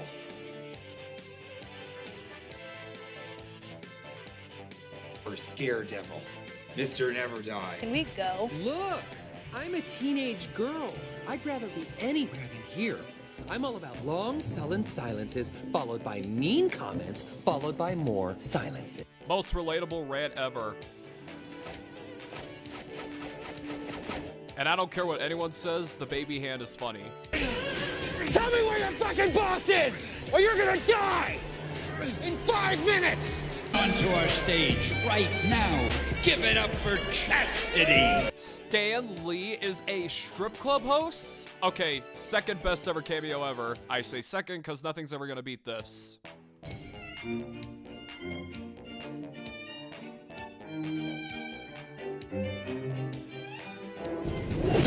Mr. Wilson, how can I help you? Besides luring children into a panel van. He actually kind of does look like a pedophile. Nice to see you, Jared. I'll take a foot long. Ooh, a little too soon for the time, am I right? Wait, was that around the time that all came out? Is there a word for half afraid, half angry? Yeah, frangry, I guess. You know, there's so much bad humor in this movie, I can't help but laugh at this one. And I don't care what anyone says, the Hugh Jackman mask is also funny. Especially that staple. That staple's kind of brutal, isn't it? This joke is funny because apparently there's something in Francis's teeth. Francis refuses to open his mouth so he doesn't give in to Wade. And then he opens it in the mirror. That is really good. And plus, any jab at Ryan Reynolds' old work is a win in my book. And please don't make the super suit green. Or animated. Jeez Louise, I've been analyzing the jokes for about like 4 minutes now? Alright, let's get to the rest of the movie, I promise, guys. Such a waste of yours and my fucking time. Colossus is amazing in this movie. The details on his arms, the Russian accent voice work from Stefan Kapicic, I am not going to pronounce that name, is well done. I've given Deadpool every chance to join us, but he'd rather act like a child. A heavily armed child. You ate breakfast, yes? Breakfast is most important meal of day. Here, protein bar, good for bones.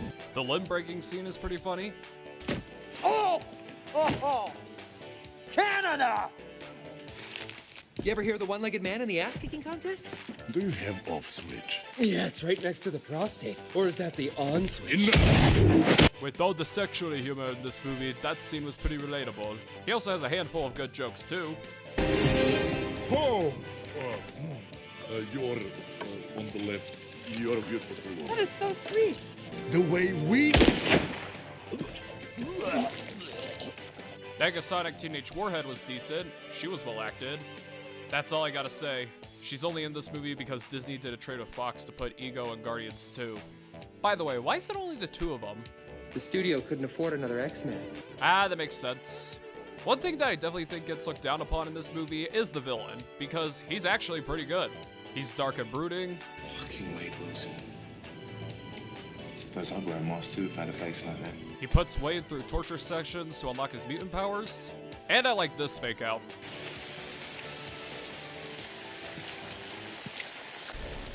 You have Wade Wilson to thank for this. Hey look, the real-life modern-day equivalent of Charles Xavier is in this movie. Hey, don't blame me for talking about politics, it's this guy's fault. What's up with the matches? Oral fixation? I'm just a big Stallone fan. Cobra reference. Superhero landing. You gonna do a superhero landing? Wait for it! Woo! Superhero landing! Yeah, that's really... The emotional scenes with Vanessa are actually pretty decent. A lot of comedies, especially in the 2010s, think that they could just be dumbass comedies the whole movie and put in some sad moments at the very end of the movie. I fucking hate movies like that. I watch comedies to laugh, not to be sad. This is 27 minutes into the movie. The rest of the drama scenes are well acted, well written, well shot. Me? I'm memorizing the details of her face. The worst part about cancer isn't what it does to you, but what it does to the people you love. Who knew if this guy could save my life? But I knew there was only one way that I could save hers.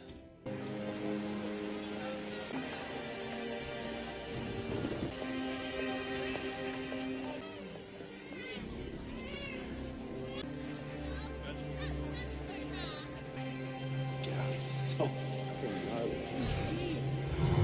I knew it! Asians can be part of the Friends of Humanity too!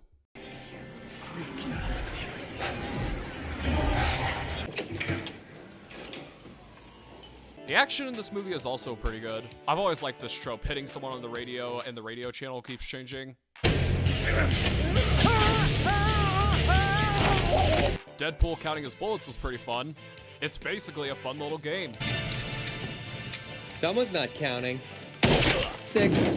The violence in this movie is really good in general. We have a fire extinguisher brawl between Wade and Francis, which ends with Francis stabbing Deadpool and bending the bar so he can't escape. Except if you look closely, you could see his junk. I don't want to see his junk. We have the climax with its gray, smoky atmosphere. I always love that trope, the white flags surrender. Okay, this isn't a fair fight. Wait? Oh my god, I haven't seen you since Jacksonville. Oh, what the hell? God, come here, you. And I don't know why, but this fight kind of reminds me of Cabal from Mortal Kombat, even though Francis is not a speedster. And of course, we have the Titanic falling apart. I also like the scene where we see the evolution of his suit. Overall, a good movie, just a hit-or-miss comedy. Blob cameo. Anyway, X-Men Apocalypse is not that good. Let's start with the positives. I like the opening action scene, that was pretty fun. I also like the side plot with Magneto and his family, which was taken from Chris Claremont's run. But the daughter later dies, so there goes our chances of seeing Polaris in these movies. But the best character in this movie is Quicksilver. The scene where he saves everyone in the mansion is pretty fun. And every time Sweet Dreams is on the radio, this scene comes to mind.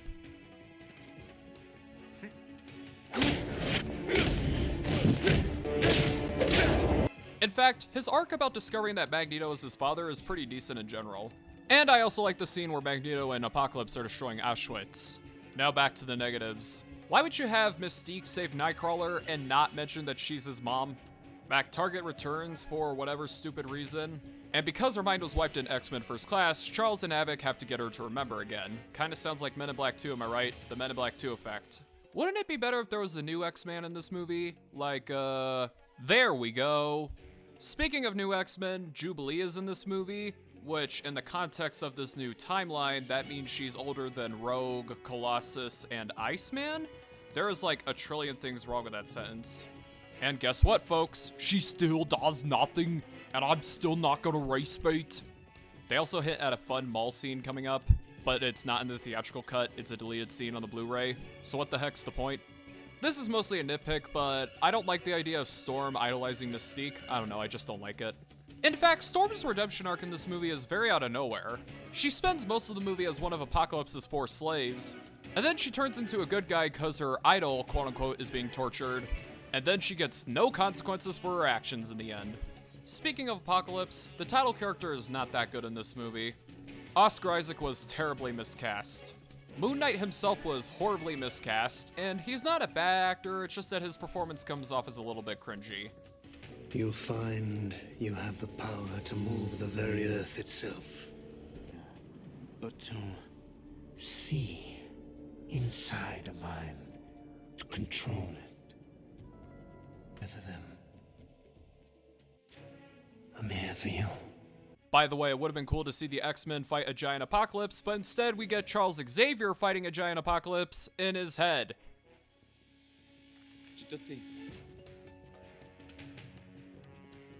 So there's no other pictures of his face in existence after that big of an event.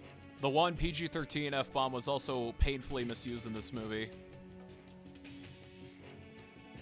Who the fuck are you? Psylocke is in this movie, that's pretty cool.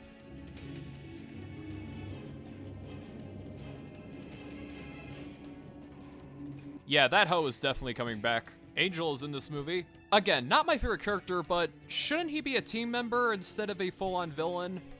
You don't even need to bring him back in any sequels. Just make him a team member in this movie, make him a good guy, and just kill him off here. Like, heroically. But he turns into the Archangel in this movie, so that's pretty cool, right?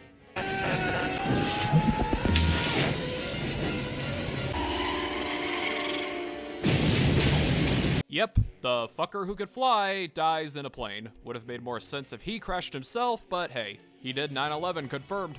Elentra escaped and became the world's most wanted of a world that will never be the same. Waking up my girl? Can it? Your girl? There's still some prejudice. I guess you do look old enough to be her father.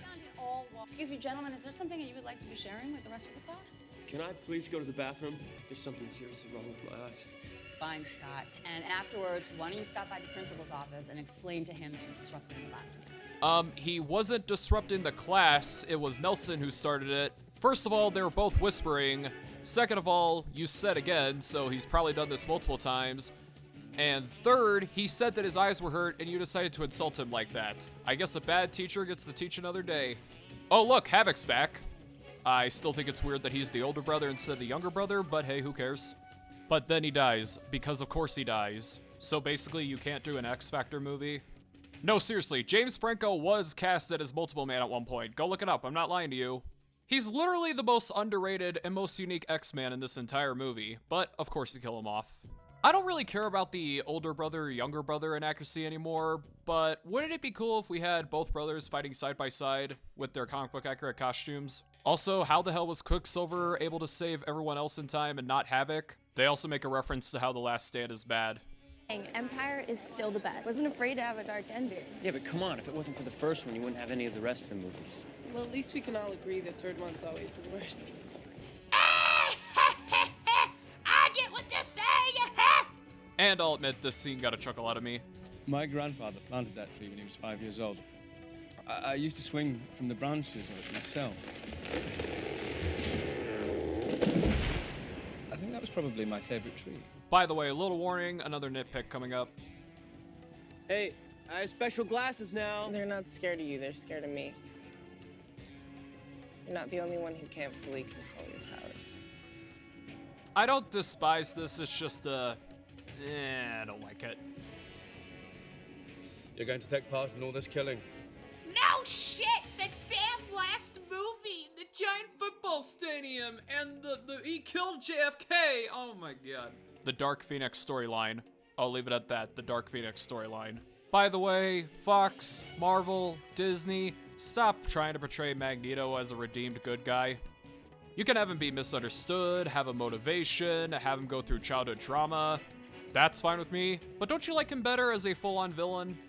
But the best scene in this movie by a landslide is the Wolverine cameo. It's brutal, they do the Weapon X storyline, they have his helmet from Weapon X. By the way, anyone else find it kind of fishy that there's a huge age gap here, even though we all know that they're gonna be a couple in the future?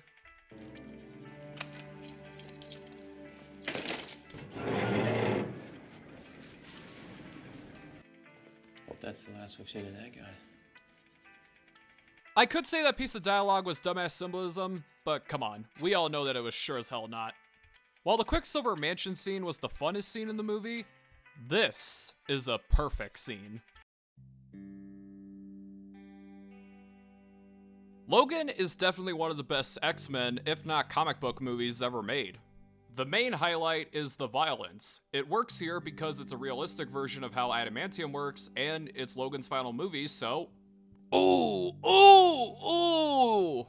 The opening scene is awesome because it shows that even though Logan is old and his claws are getting fucked up, he still is a badass. You see, this is what you get if The Last Jedi, Dial of Destiny, Secret Invasion, and Obi-Wan Kenobi were actual movies and shows. And kinda ironic because James Mangold made this movie, so why couldn't he do the same thing for Dial of Destiny? There's even a few callbacks here and there. You don't want to do this. They're waiting for you at the Statue of Liberty.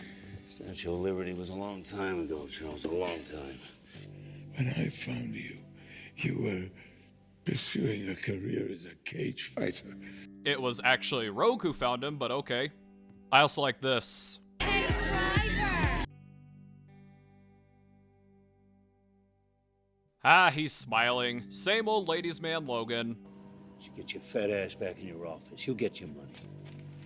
Charles's arc is pretty good. I like how he has old man muty fever, if you know what I mean, not Alzheimer's or dementia. Yeah, that's one of my main flaws of this movie, his condition's not really clear.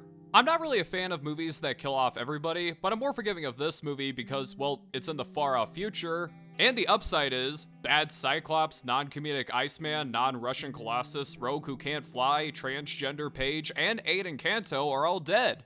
Aww, too soon! The seizure scenes, especially the one in Vegas, add good suspense. Basically, Wolverine needs to give Charles a shot so everyone doesn't get an aneurysm. I'm so sorry. I'm so sorry. And as a comic fan, I never thought I would ever see a movie where Charles Xavier drops F-bombs. Fuck off, Logan. So you remember who I am now. Stop me, for God's sake. I can do this. It's nice they still make love after so long. Yeah! Standing there. Trust me, I'm not looking. I also like Caliban's inclusion in this movie. Because he's albino, he's gonna get super sunburned, so I like his gear. You leave me alone with that fucking albino. He doesn't listen to me. And I guess he makes Charles Xavier's anti-racism stance hypocritical. They also give him a backstory. I read about you when I was a kid. You used to work for my team. You were helping round up all those old mutes. Caliban is the kind of character in the comics that I go, oh yeah, that's Caliban. Cool to see him. He's not my favorite, but yeah. The key word, I hardly see myself cowering below decks like Nosferatu. Even though in the comics he speaks in third person, but okay. I never liked the idea of X-23 because I always felt like she was just gender-swapped Wolverine. And not to mention, she's Mexican. A little cherry on the swap sundae, am I right? Apparently she's a great character in the X-Men Evolution TV show where she first appeared, but I never seen it yet. Here I wouldn't say she's my favorite still, but she's still pretty decent. She might frown 24/7, but she still has the curiosity and the innocence of a child. Last ride.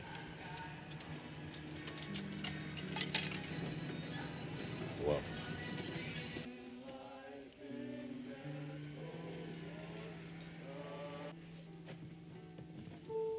No, stop. Not a toy.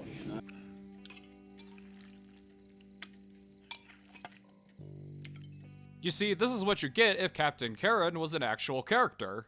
I also like how she doesn't talk, and when she does, it's only in Spanish. What? Okay, shut the fuck up! But when she starts speaking English, it feels a little forced. Deja que conduzca. Let me drive. I also like how they establish that the claws are based off gender. The men have 3 on both hands, the women have 2 on both hands, and an adamantium slipper, but it's only used once. Jumping on to the villains, we have Metal Arm Dude. I like that he has fingertips, he's well acted by Boyd Holbrook, and is a racist.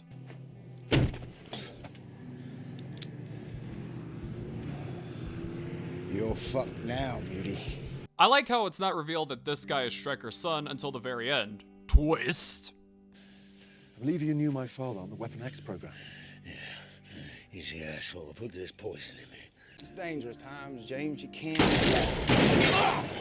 I also appreciate that this movie is not a post-apocalyptic movie, which I think would have been really easy to do. I mean, rather it's post-apocalyptic for mutants, but okay. I'd always hoped that I'd get the chance to meet someone like you. There's so few of you left. I also feel like there's a bit of unnecessary comedy in a movie like this. It says ibuprofen. That was my favorite bug. Logan, just stop. I have to pee. Anyway, Logan needs to deliver Laura to her old cellmates. What makes the cellmate footage chilling is that although we see prisoners getting tortured in movies all the time, this one is unique because it's seen on a phone. The phone dies, having us, the audience, wait to see what shows up next. That's what makes it unique. All documented by Laura's late caretaker, how Mexican women are the mothers of these muties, via fertilization, so that's how Laura exists, and how they need to be delivered to Eden for peace. Love the religious symbolism, by the way. I could be against the comic books here, but they work because the X-Men are dead, so these could be legend books for all we know. The only time we'll see Sauron in these movies, and Gambit in the Claremont art style. And it also helps with Logan's deniability that he was ever part of the X-Men, or that they ever existed. Those are the names of the people who just made this. They made this whole thing up. It happened once and they just turned it into a big fucking lie. I also like some of the kid mutants, such as Ice Breath.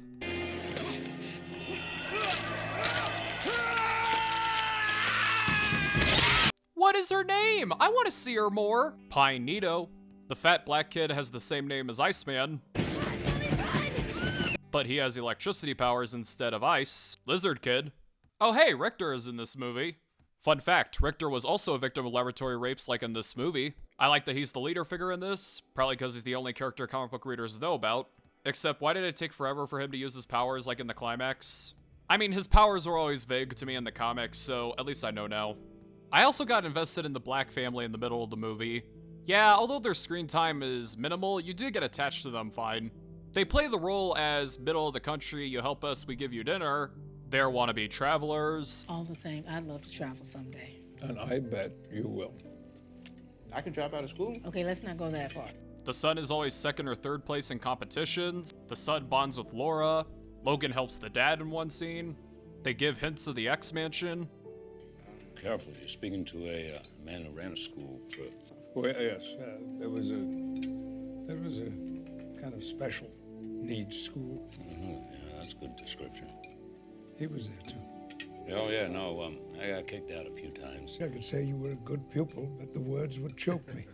Okay, how come this family hasn't gotten the idea that he might be Charles Xavier and he's talking about the X-Mansion? But not only does the family die...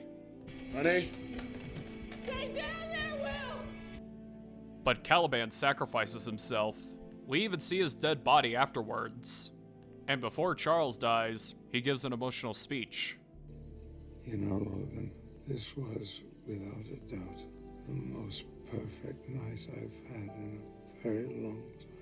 But I don't deserve it. I did something. Something unspeakable.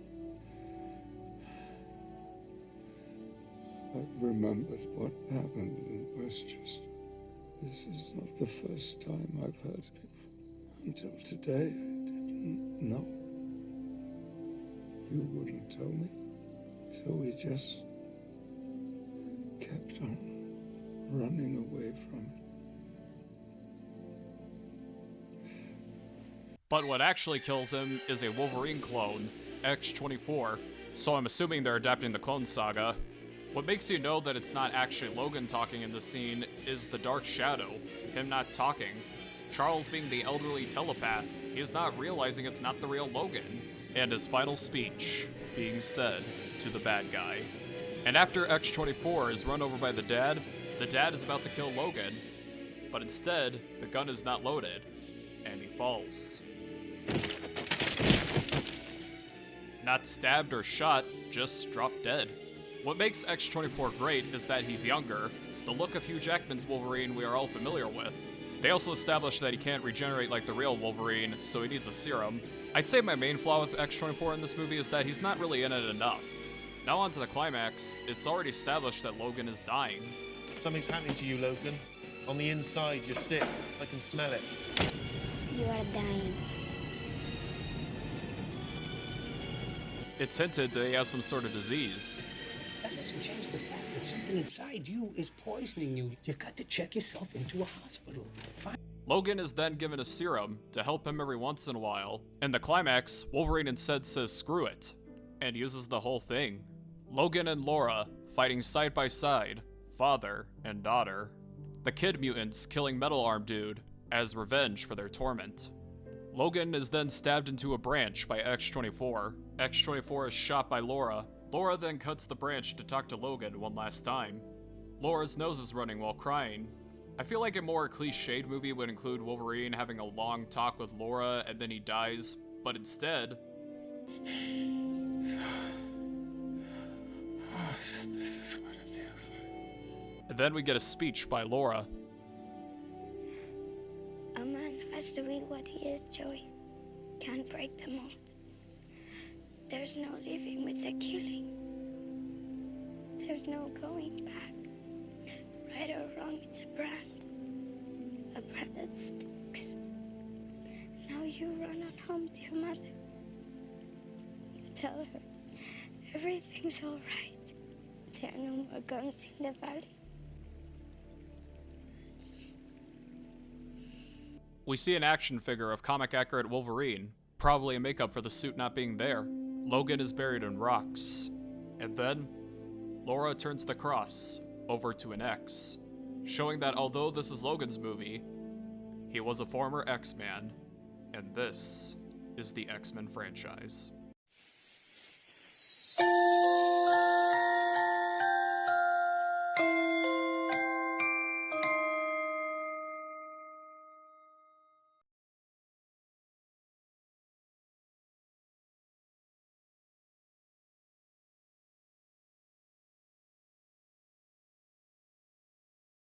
But I'm not done yet! Oh geez, how many movies left?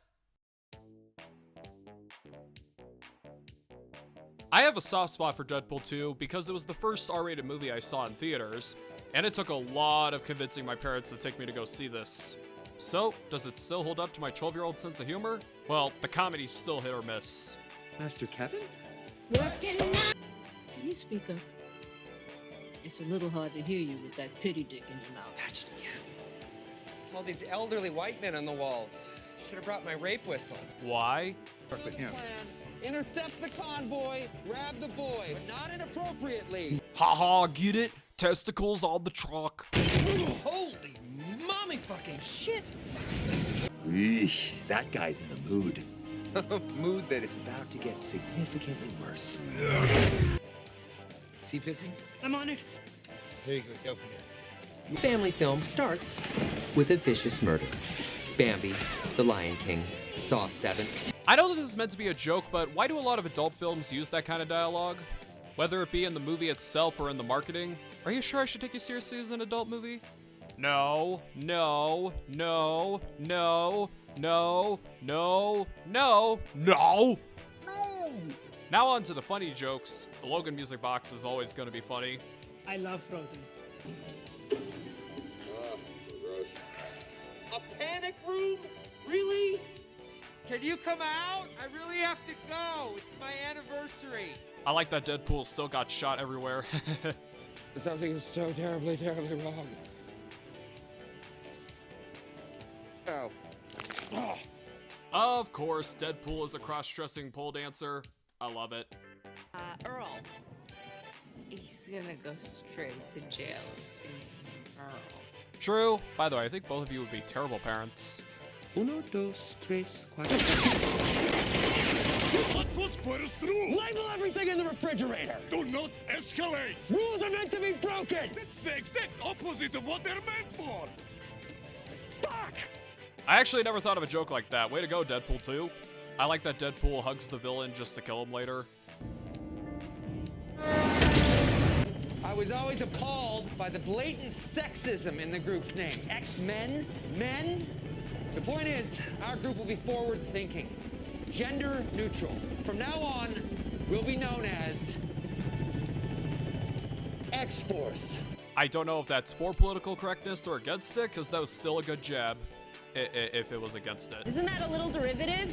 Ah, even women hate it. Besides, we're X-Men. No, you're X-people. You're exhausting. Ah, even lesbians hate it. You hear that, wokesters? Even your gods hate it! The people who you love to pander to so much hate it! You thought they were gonna love it? Huh? Huh? You homophobes?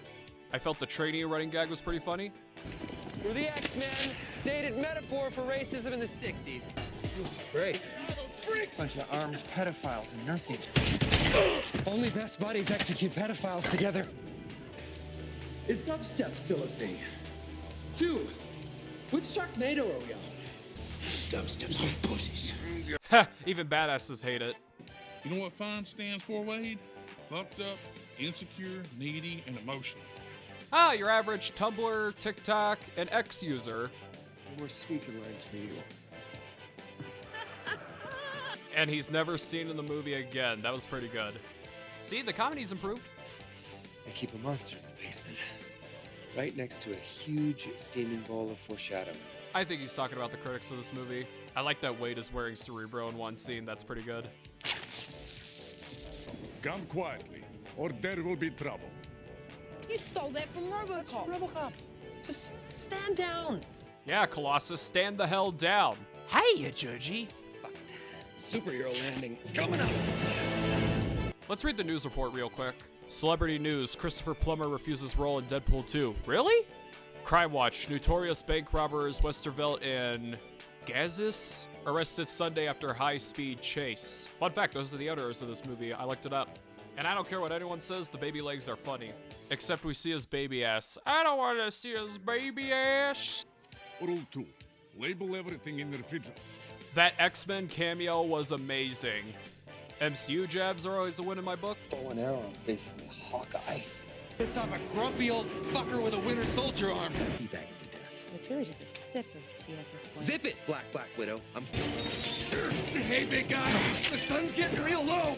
You're so dark. The Ajana from the DC universe. Whoops, how did that get in there? Oh look, more fake credits. Let's read them, shall we? Remember when the company was called 20th Century Fox? Good times, good times. Fuck you, Disney. A film by, wait a minute, produced by Did You Just Kill Her? Presented by what the fuck? In association with I Don't Understand. Starring obviously someone who hates sharing the spotlight. Written by the real villains. That's the MCU nowadays. Cinematography by Blind Owl. That's the black lady, by the way. Directed by one of the guys who killed the dog in John Wick. Wait, really? Wow, me damn. He's really good in the action market, I must say.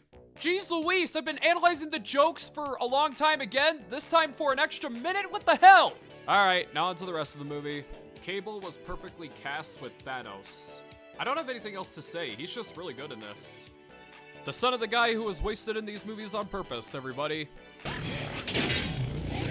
They do give him a backstory, and his motivation for killing Russell is understandable. I also like the CGI whenever he's packing up his guns. What year is it? Hands off that kid, John Connor! Terminator references. Give me your best shot, One-Eyed Willie. Fun fact, that's a Goonies reference, a movie that Thanos starred in. Russell's inclusion in this movie was decent. Basically, Deadpool's sympathy for him is what's gonna get him into the afterlife with Vanessa because... Your heart's not in the right place. Wait, what is that? What do you mean my heart's not in the right place? What is it? Anyway, Russell was a character from the X Factor comics when the team was the original 5 X-Men.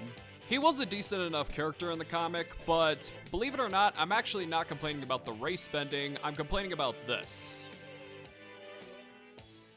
Yeah, I can see a striking resemblance, can you too? When was the last time you saw a plus-size superhero? Never. The industry discriminates. I disagree. I also like how they established that Russell was abused. Those guys hurt you?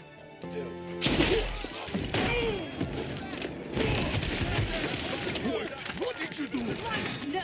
I don't know why, but I like that she says that. That kid was abused. You can tell you could always... You let me down for the last time, mate. You can't just check his neck, you dumbass Ukrainian invader. Negasonic is a lesbian this time around, which I have no problem with, except that she has the stereotypical haircut. But I do like Yukio's personality, though. There's nothing but problems! Hi, Hayuk the hate breaks, Fox and friends. I'm just surprised anyone would date you, especially Pinkie Pie from My Little Pony. Confirmed, Deadpool is a brony.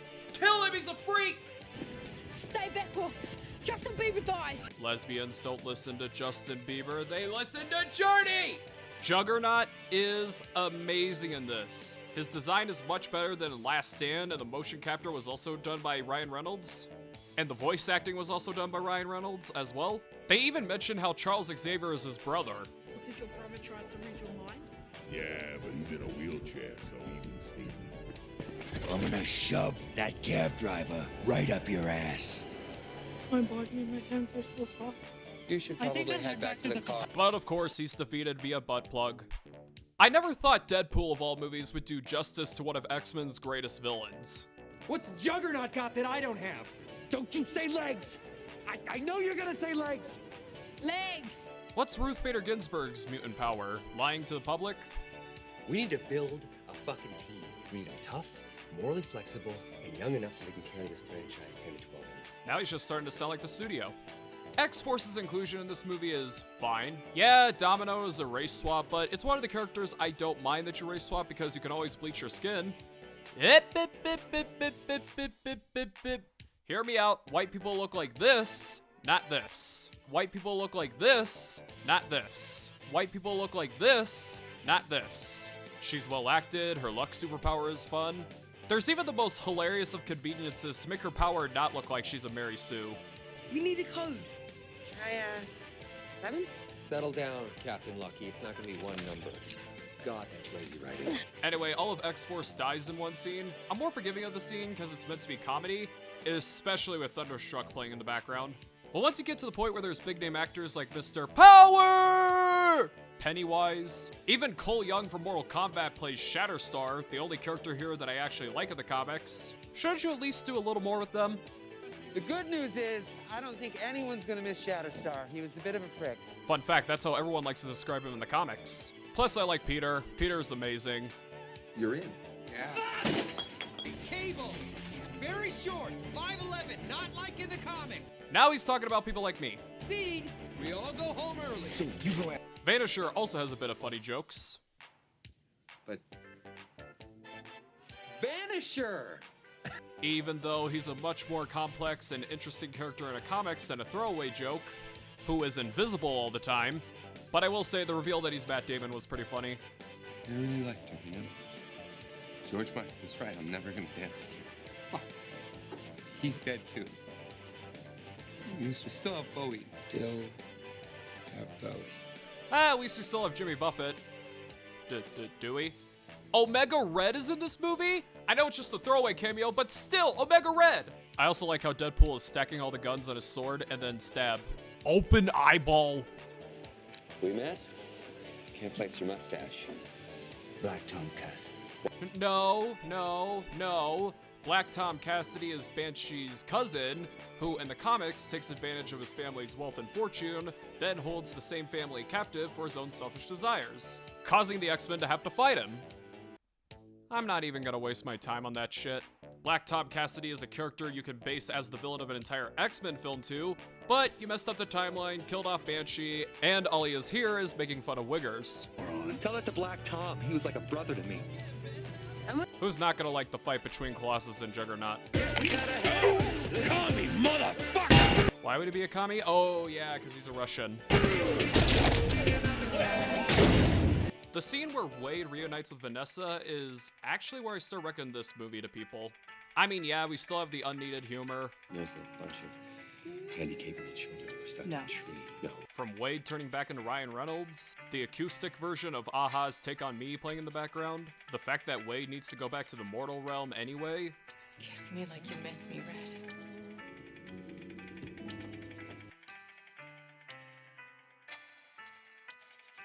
Heck, Cable even uses Last year's fuel. What about your girl, your wife? to save Wade. Honestly, this really is the best scene in the movie, I must say. Only for her to come back to life in the post-credit scene, so what's the point? But the post-credit scene is good anyway. That was probably a bad idea.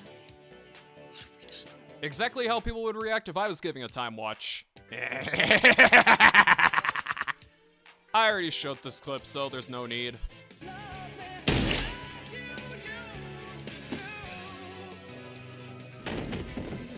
You're welcome, Canada. And why did you remove the baby Hitler scene? That would have been hilarious. Oh yes, you're already practicing a little salute, huh? I remember seeing Dark Phoenix in the theater and there was only one other group with me. And by the way, the women are always saving the men around here. You might want to think about changing the name to X-Women. That line of dialogue was so bad it made me want to hang myself 1 inch from the ceiling in the movie theater I saw it in. But the men did most of the work and most of the saving, the women barely did anything at all. Back in the year this movie came out, we called that a pride parade. Everyone looks so dead inside in this movie, not just with the facial expression, but with the acting too. Are you sure? Okay, got it. Great, do it. I feel like everything is just turned. Because of that, this movie's kind of comparable to Fan Four Stick in a way, except that this movie can actually entertain you, unlike Fan Four Stick. For example, this movie has some of its fun moments, such as the astronaut rescue. With their powers and the yellow spandex, it kind of felt like I was actually reading an X-Men comic. And the train scene has its fair share of fun moments. I also like this hair mutant character. I don't think he's a character in the comics, but hey, he was still kind of fun. By the way, is that the Challenger? Why is Mystique a member of the X-Men in this movie? I get that it makes sense because of the previous movies and the story, but come on. But hey, one of the biggest idiots in Hollywood dies in this movie, so I'm good with it. Yeah, like that's the face I'd be making after her death. What is he even trying to express? Why does Beast want revenge on Jean in this movie? Because of course he wants revenge on Jean in this movie. I get it, she killed Mystique, his lover, but come on, it's Jean. You knew it was a mistake. By the way, is that considered mutant blueface? Cyclops is still not the leader. Storm basically becomes Iceman in one scene. This is also the umpteenth live-action incarnation of Blink. My kid used to be a fan. Ah, what my parents said when the Silver Surfer was cast. Help him, you idiot!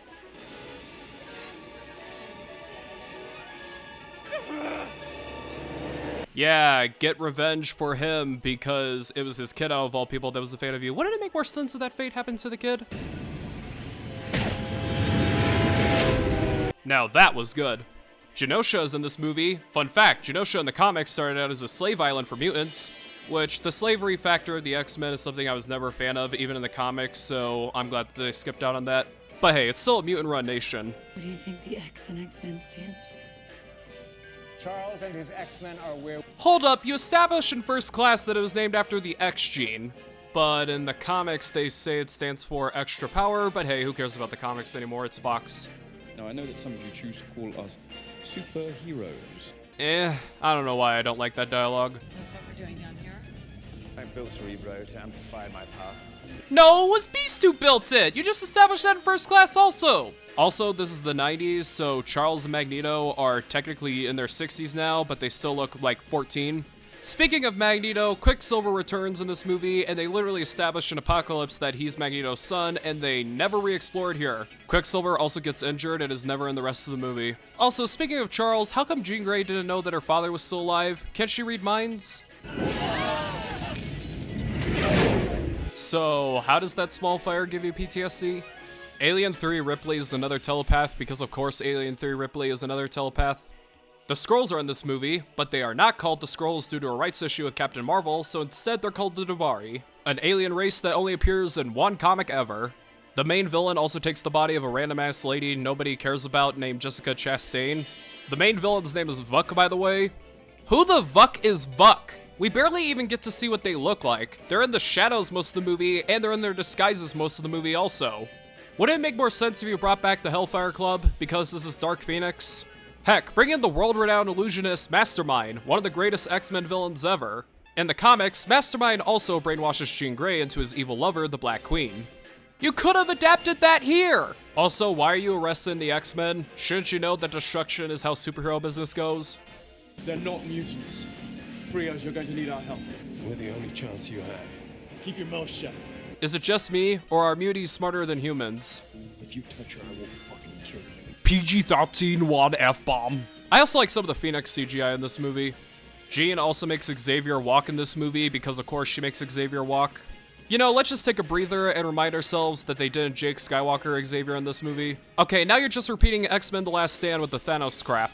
They also renamed the school to Jean Grey School for Gifted Youngsters. Suck my balls movie. So yeah, this movie's pretty bland. Not the worst X-Men movie ever made like other people say, which that's a really big over-exaggeration. But I don't care if this movie's bland or not because fucking Dazzler's in this movie. Ayo, best movie ever, 10 out of 10. I remember seeing this movie in the theaters when it came out in August of 2020 because this bitch over here has no control over my rights. The 20th Century logo started playing, and everyone in the audience was cheering. There was a lot of people in that theater, by the way, from what I remember. It was also the same day Chadwick Boseman died, so yeah.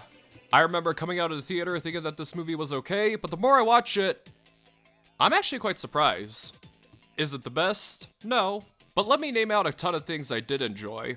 I felt like most of the actors were decently cast in this movie and definitely fit their comic book counterpart. I felt like the CGI was pretty good. Sol Soria has more screen time than she ever did in the Suicide Squad, surprisingly. And I liked her fine in this. I also like the scene where they talk about baby snakes because it kind of fits into the tone of this movie. Did you know baby rattlesnakes are more dangerous than adult ones? They haven't learned how to control how much venom they secrete. I love Colossus' sister in this movie. The perfectly cast Anya Taylor-Joy does a great job in the acting department. She's a likable asshole.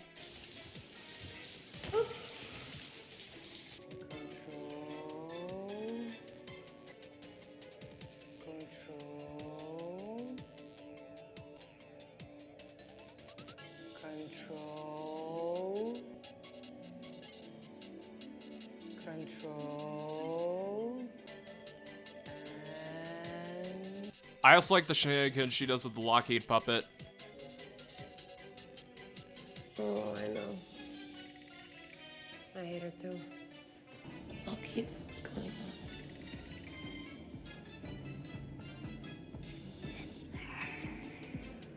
Oh yeah, Lockheed is in this movie. Fun fact, in the comics, Lockheed was Kitty Pryde's pet, but here, he's Colossus' sister's pet, which I think fits fine.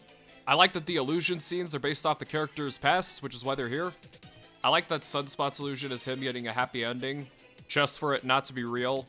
But in the illusion, Colossus' sister turns into a fire zombie, so I think it's for the best that it's not real. I also like that the pool is half empty. Fire! I also like the lie detector scene. It's fun, it's sinister, and once it gets to Colossus' sister, that's where shit gets real. Because I killed 18 men. One by one. With my sword. I also think these eyeless freaks are supposed to represent the 18 men that she killed. Funny enough, these things were all over the advertising like they were going to play a big role in this movie, but they're only in it for like 30 seconds.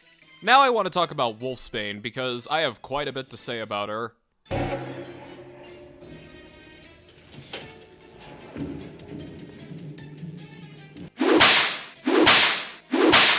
Okay, the fucking irony here is that if Wolfsbane was a dude, cell specs would be all over saying that this movie is problematic. But since she's a lesbian, it's fine. I don't know whether to call Wolfsbane a mutie or a Anyway, Wolfsbane is a character that I liked in the X Factor comics. But to the movie's credit, she did originate in New Mutants. But here, she's reduced down to a lesbian. Damn, don't you hate it when a character you like is reduced down to being gay, and gay only? Sounds like someone else I remember. Even though in the comics, they literally established that she likes to watch men sleep, but hey. Apparently this change was made because Danny and Wolfsbane are close friends in the comics. Thanks, movie, for making me drop all my male friends because people are gonna think I'm gay, and now I only want to hang out with females. But guess what? I dropped my female friends too, because people would equally think that I'm gay. Make up your gosh darn minds. Anyway, the relationship is the most on-the-nose thing in the movie. It's kind of hilarious. They grab onto each other, they fall on each other, they run with each other, even though that last part was not intentional. They're with each other the entire damn movie, they dance with each other, they shower together, they eat popcorn together, they watch Two Girls, One Cup together. And when they kiss, you don't really care because we get it, they're gay. The only gay relationship I want to see built up to is these two. Wolfsbane is also turned on to Buffy the Vampire Slayer. Most relatable character in the movie, am I right? Hey, remember when I said she was just reduced down to a lesbian? I literally mean it. She barely uses her powers in this movie and spends most of her time with Danny. And even in the climax, she doesn't use her powers. She just protects Danny without using her powers. She's also pretty weak in the climax. You're a werewolf, shithead! Act like a werewolf! I also like that she's Catholic. I don't even think she is in the comics, at least from what I read, so that's kind of surprising that I don't know that. Demons can come in churches. Demons can come in churches. Demons can come in churches. But oh no, evil pastor! Are you sure that the writers of this movie aren't the equivalent of humans hating mutants? There's also a handful of offensive Native American jokes in this movie, which you know I would love. Aww, this isn't the hospital, Pocahontas. Dome over your reservation. I also like that we got some footage from Logan in this movie. And all the tombstones definitely gives me goosebumps. I also wish the Breakfast Club scene had them using their powers more. This movie is also confused on who the villain is. Technically, Danny's kind of the villain because she's the one causing all the shenanigans in the hospital to happen because she's an illusionist. It's a decent idea on paper, but I'm not too keen on one of the heroes doing it. Is it Hispanic Sue Storm who's the villain? Is it the Mr. Sinister Easter egg? Heck, the final boss in this movie, the Demon Bear, doesn't play a role until the climax. The climax is also kind of weak because Colossus' sister does most of the ass kicking and everyone else just dawdles for most of it. If that's the case, can we get a Colossus' sister movie already? I'd watch the hell out of that. Sunspot has his spots coming out of him, just like the comics. Not even Days of Future Past did that. You don't have to worry about anything anymore. It's time to go to sleep now.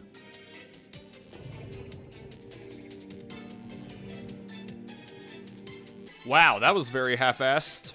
It's funny because he's naked, and I don't want to see his El Burrito. Well, not a great movie. I did enjoy myself while watching it, and I do see myself revisiting it once a year. Anyway, that's the last of them. Wait, that's the last of them? After months of making this video, I'm